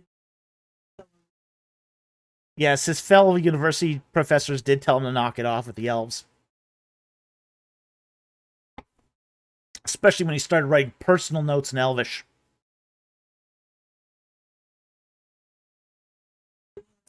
Well, Tolkien once received a goblet, a silver goblet from a fan, which had Mordor's speech engraved on it. He threw it in the trash.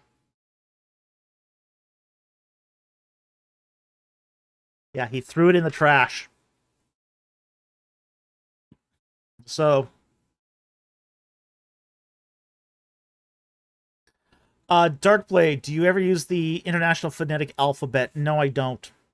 I don't use that. I don't get into linguistics that much. Tolkien is the GOAT. Yeah, he is. I do have issues with some of his writing, but hey, I don't think he needed 50 pages of of hobbits saying goodbye, retracing their tracks and saying goodbye all along the way. I could have done without that, but okay, it's his book.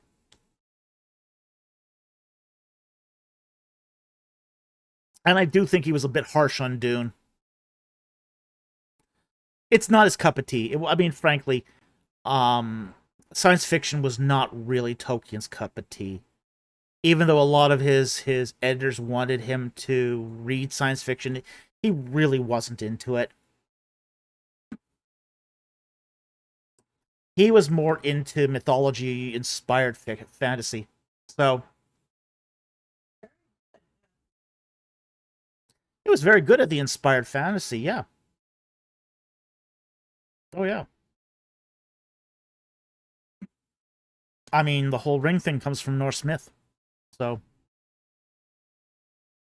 he knew his mythology exceptionally well. So for him, yeah, it made sense that this. I mean, this is what he was a professor of Old English. That's what he was into. He was into Norse myth, Norse language, and Old English. So this was his sort of bailiwick. So, um, Jack Ray. Oh, that is why I don't like Tolkien. I'm on the other side of the coin. Well, you know what? I actually prefer science fiction over fantasy. I'm much more into science fiction than fantasy. So I'm kind of like lukewarm on Tolkien, to be honest. There was a time I was really into it, but kind of now it's just like I can sort of take it or leave it. I'm much more into science fiction now than I was, say, as a teenager. As a teenager, I read both, and I read both sort of equally. But now it's just like, fantasy. I have some. I've kind of grown out of fantasy, to be honest. Sorry, IP. I'm just lukewarm on Tolkien. I think I lost a friendship there.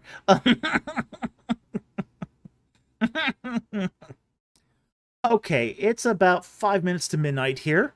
I don't see anything else that catches my real interest here, so I think we're probably going to call it a night. Let's see here. Eusebius. Okay, I can take that. 916.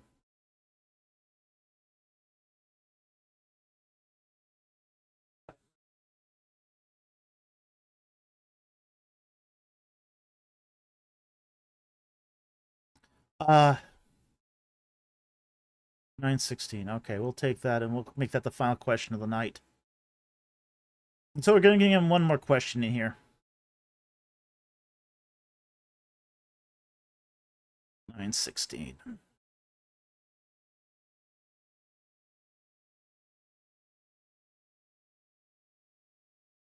Okay, 916. Who said it? Who asked? Okay, Harry Stark. 916. Can the history of Eusebius be trusted? Yes and no. What was the follow-up?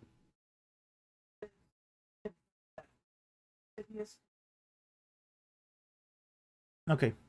Harry Stark asks also, why was Eusebius confused with the Arian issue? I thought it would be obvious that orthodoxy was true. Okay. Eusebius was an Arian. That's why. He was good friends with Arius. This is one of the sort of the dicey things about Eusebius. He was there when they were still sort of fighting this thing out. And back in the days of Eusebius, Nicaea was still trying to decide whether the substance of Christ was homoousios or homoiousios. Same substance or like substance. Okay?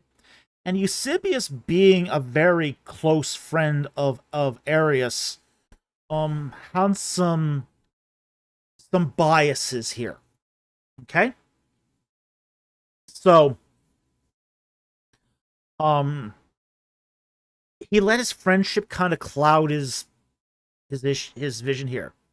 Now, after Arius was anathematized, Eusebius gets on board the Orthodox train.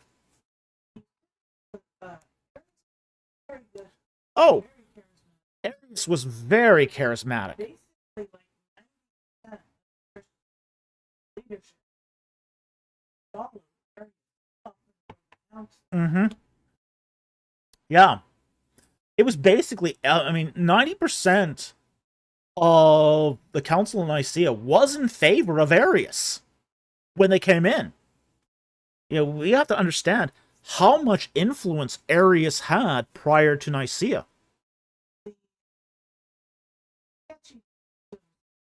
Yeah. And basically, it really wasn't until the council that Arius was incredibly charismatic. He was an excellent teacher. He was considered to be a foremost scholar in his day. He was really well known. As I said, incredibly charismatic. People flocked to his teaching. And 90% of the members, the bishops, were on his side when they came to Nicaea. And then, when the council took place and Arius took his seat, and they asked him what does he believed, Arius let it all out. And everyone there was horrified. They were horrified. Arius absolutely revealed everything he believed. And they were like, what did you just say?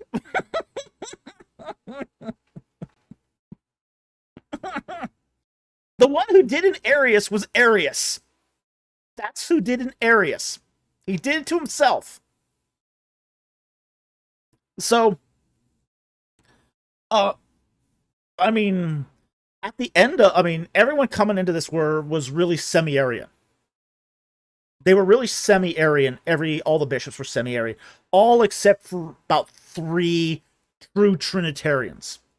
Okay? What we'd call today Athanasian Trinitarians. There were about 3 Athanasian Trinitarians. The rest were all semi-Arians. And they get into the council, and Arius lets it all out. They didn't have to do much. The Trinitarian side didn't have to do anything except say, well, Arius said it. You heard the man. When somebody shows you they are. Yep.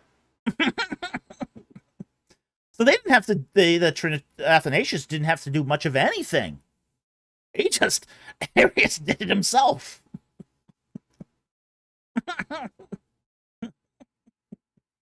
Darkblade, who let this man get ordained? Exactly. Yeah, that's exactly what happened. And everyone around the council they're just looking at each other, going, "What the heck did we just hear?" Yeah, and some of them were going, "Well, we knew he was a little off, but not this." We knew he had some controversial takes, but not this. Yeah, Athanasius did. Athanasius knew exactly what Arius was about. Yeah, everyone laughed at Athanasius. Yeah, they were up until Nicaea. Everyone was ridiculing Athanasius. Oh, Arius can't be that bad. He's such a nice guy, such a great teacher, gets along with kids and puppies. Real family man. Oh yeah, they were. Yeah, they were ridiculing Athanasius right up until the point where Athanasius opened his mouth. And then it all came crashing down. But that didn't stop Arius from still having a lot of influence. Basically, he would continue to have a lot of influence for the next 20 years. Until his death. Um, and yeah, yeah, that's probably true. Cat SWE says, reminds me of a certain red one in your book. Yeah, yeah, yeah, yeah. Certain viceroy, yeah. So, yeah, so, Eusebius tried to remain friends with Arius for as long as he could, but at some point, even Eusebius came to the realization that there was um um really nothing he could do for his friend. And his friend had been anathematized. He was outside of the Christian faith, and at that point, Eusebius had to go, okay, I can't have anything to do with you anymore. So, can you trust his history? Depends. Some ways yes, some ways no. Like any historian, you have to take them on the basis of their history. What did they know? All that stuff. You never take a historian face value. Never take a historian face value. It's not good to take historians face value.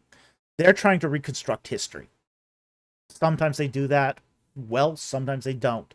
And sometimes they have biases as they do it. And Eusebius had his biases.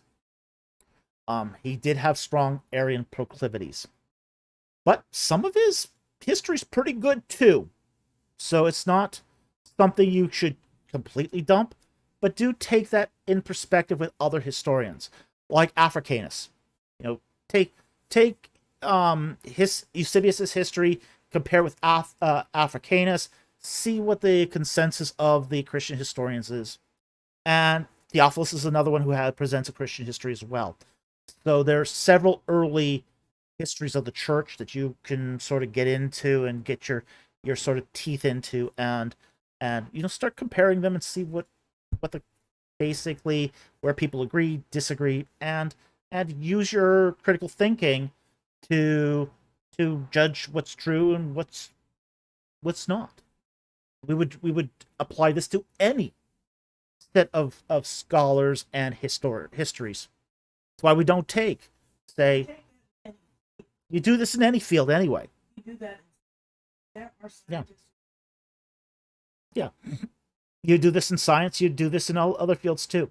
So we don't take Josephus's histories verbatim. Ugh. Or Herodotus. Or Ptolemy, or any of those. You just don't take them face value. You have to take them in context. What did he know? Where's he going to be reliable? Where he's going to be unreliable? You do know that, from Eusebius's history, he's going to be soft on Arian. He's going to be soft on the Arians. He's going to be soft on Arius. But that doesn't mean his other history isn't good. It just means you have to be circumspect as to how you do it. Okay? So, that said, that's an excellent question to end on, and I think we're going to call the night here. So, anyway, I want to thank everyone who supported the channel tonight through your super chats and through donations to our PayPal account. You guys keep food on our table, and you keep these going. We really, really appreciate that. We also want to thank our Patreon subscribers and our YouTube membership subscribers, because you keep the equipment fixed and going. We definitely appreciate that. And we also want to thank our regular viewers who view our videos, hit that like and subscribe button, and who also share our URLs with social media outlets. Also, finally, just another reminder, the ebooks for both our novels are right now 20% off on Amazon. If you want to get them cheap, this is the time to do it. So, with that said, thank you very much for watching. We're glad you could join us, and we will see you next time on Ancient Egypt and the Bible. Good night, everyone.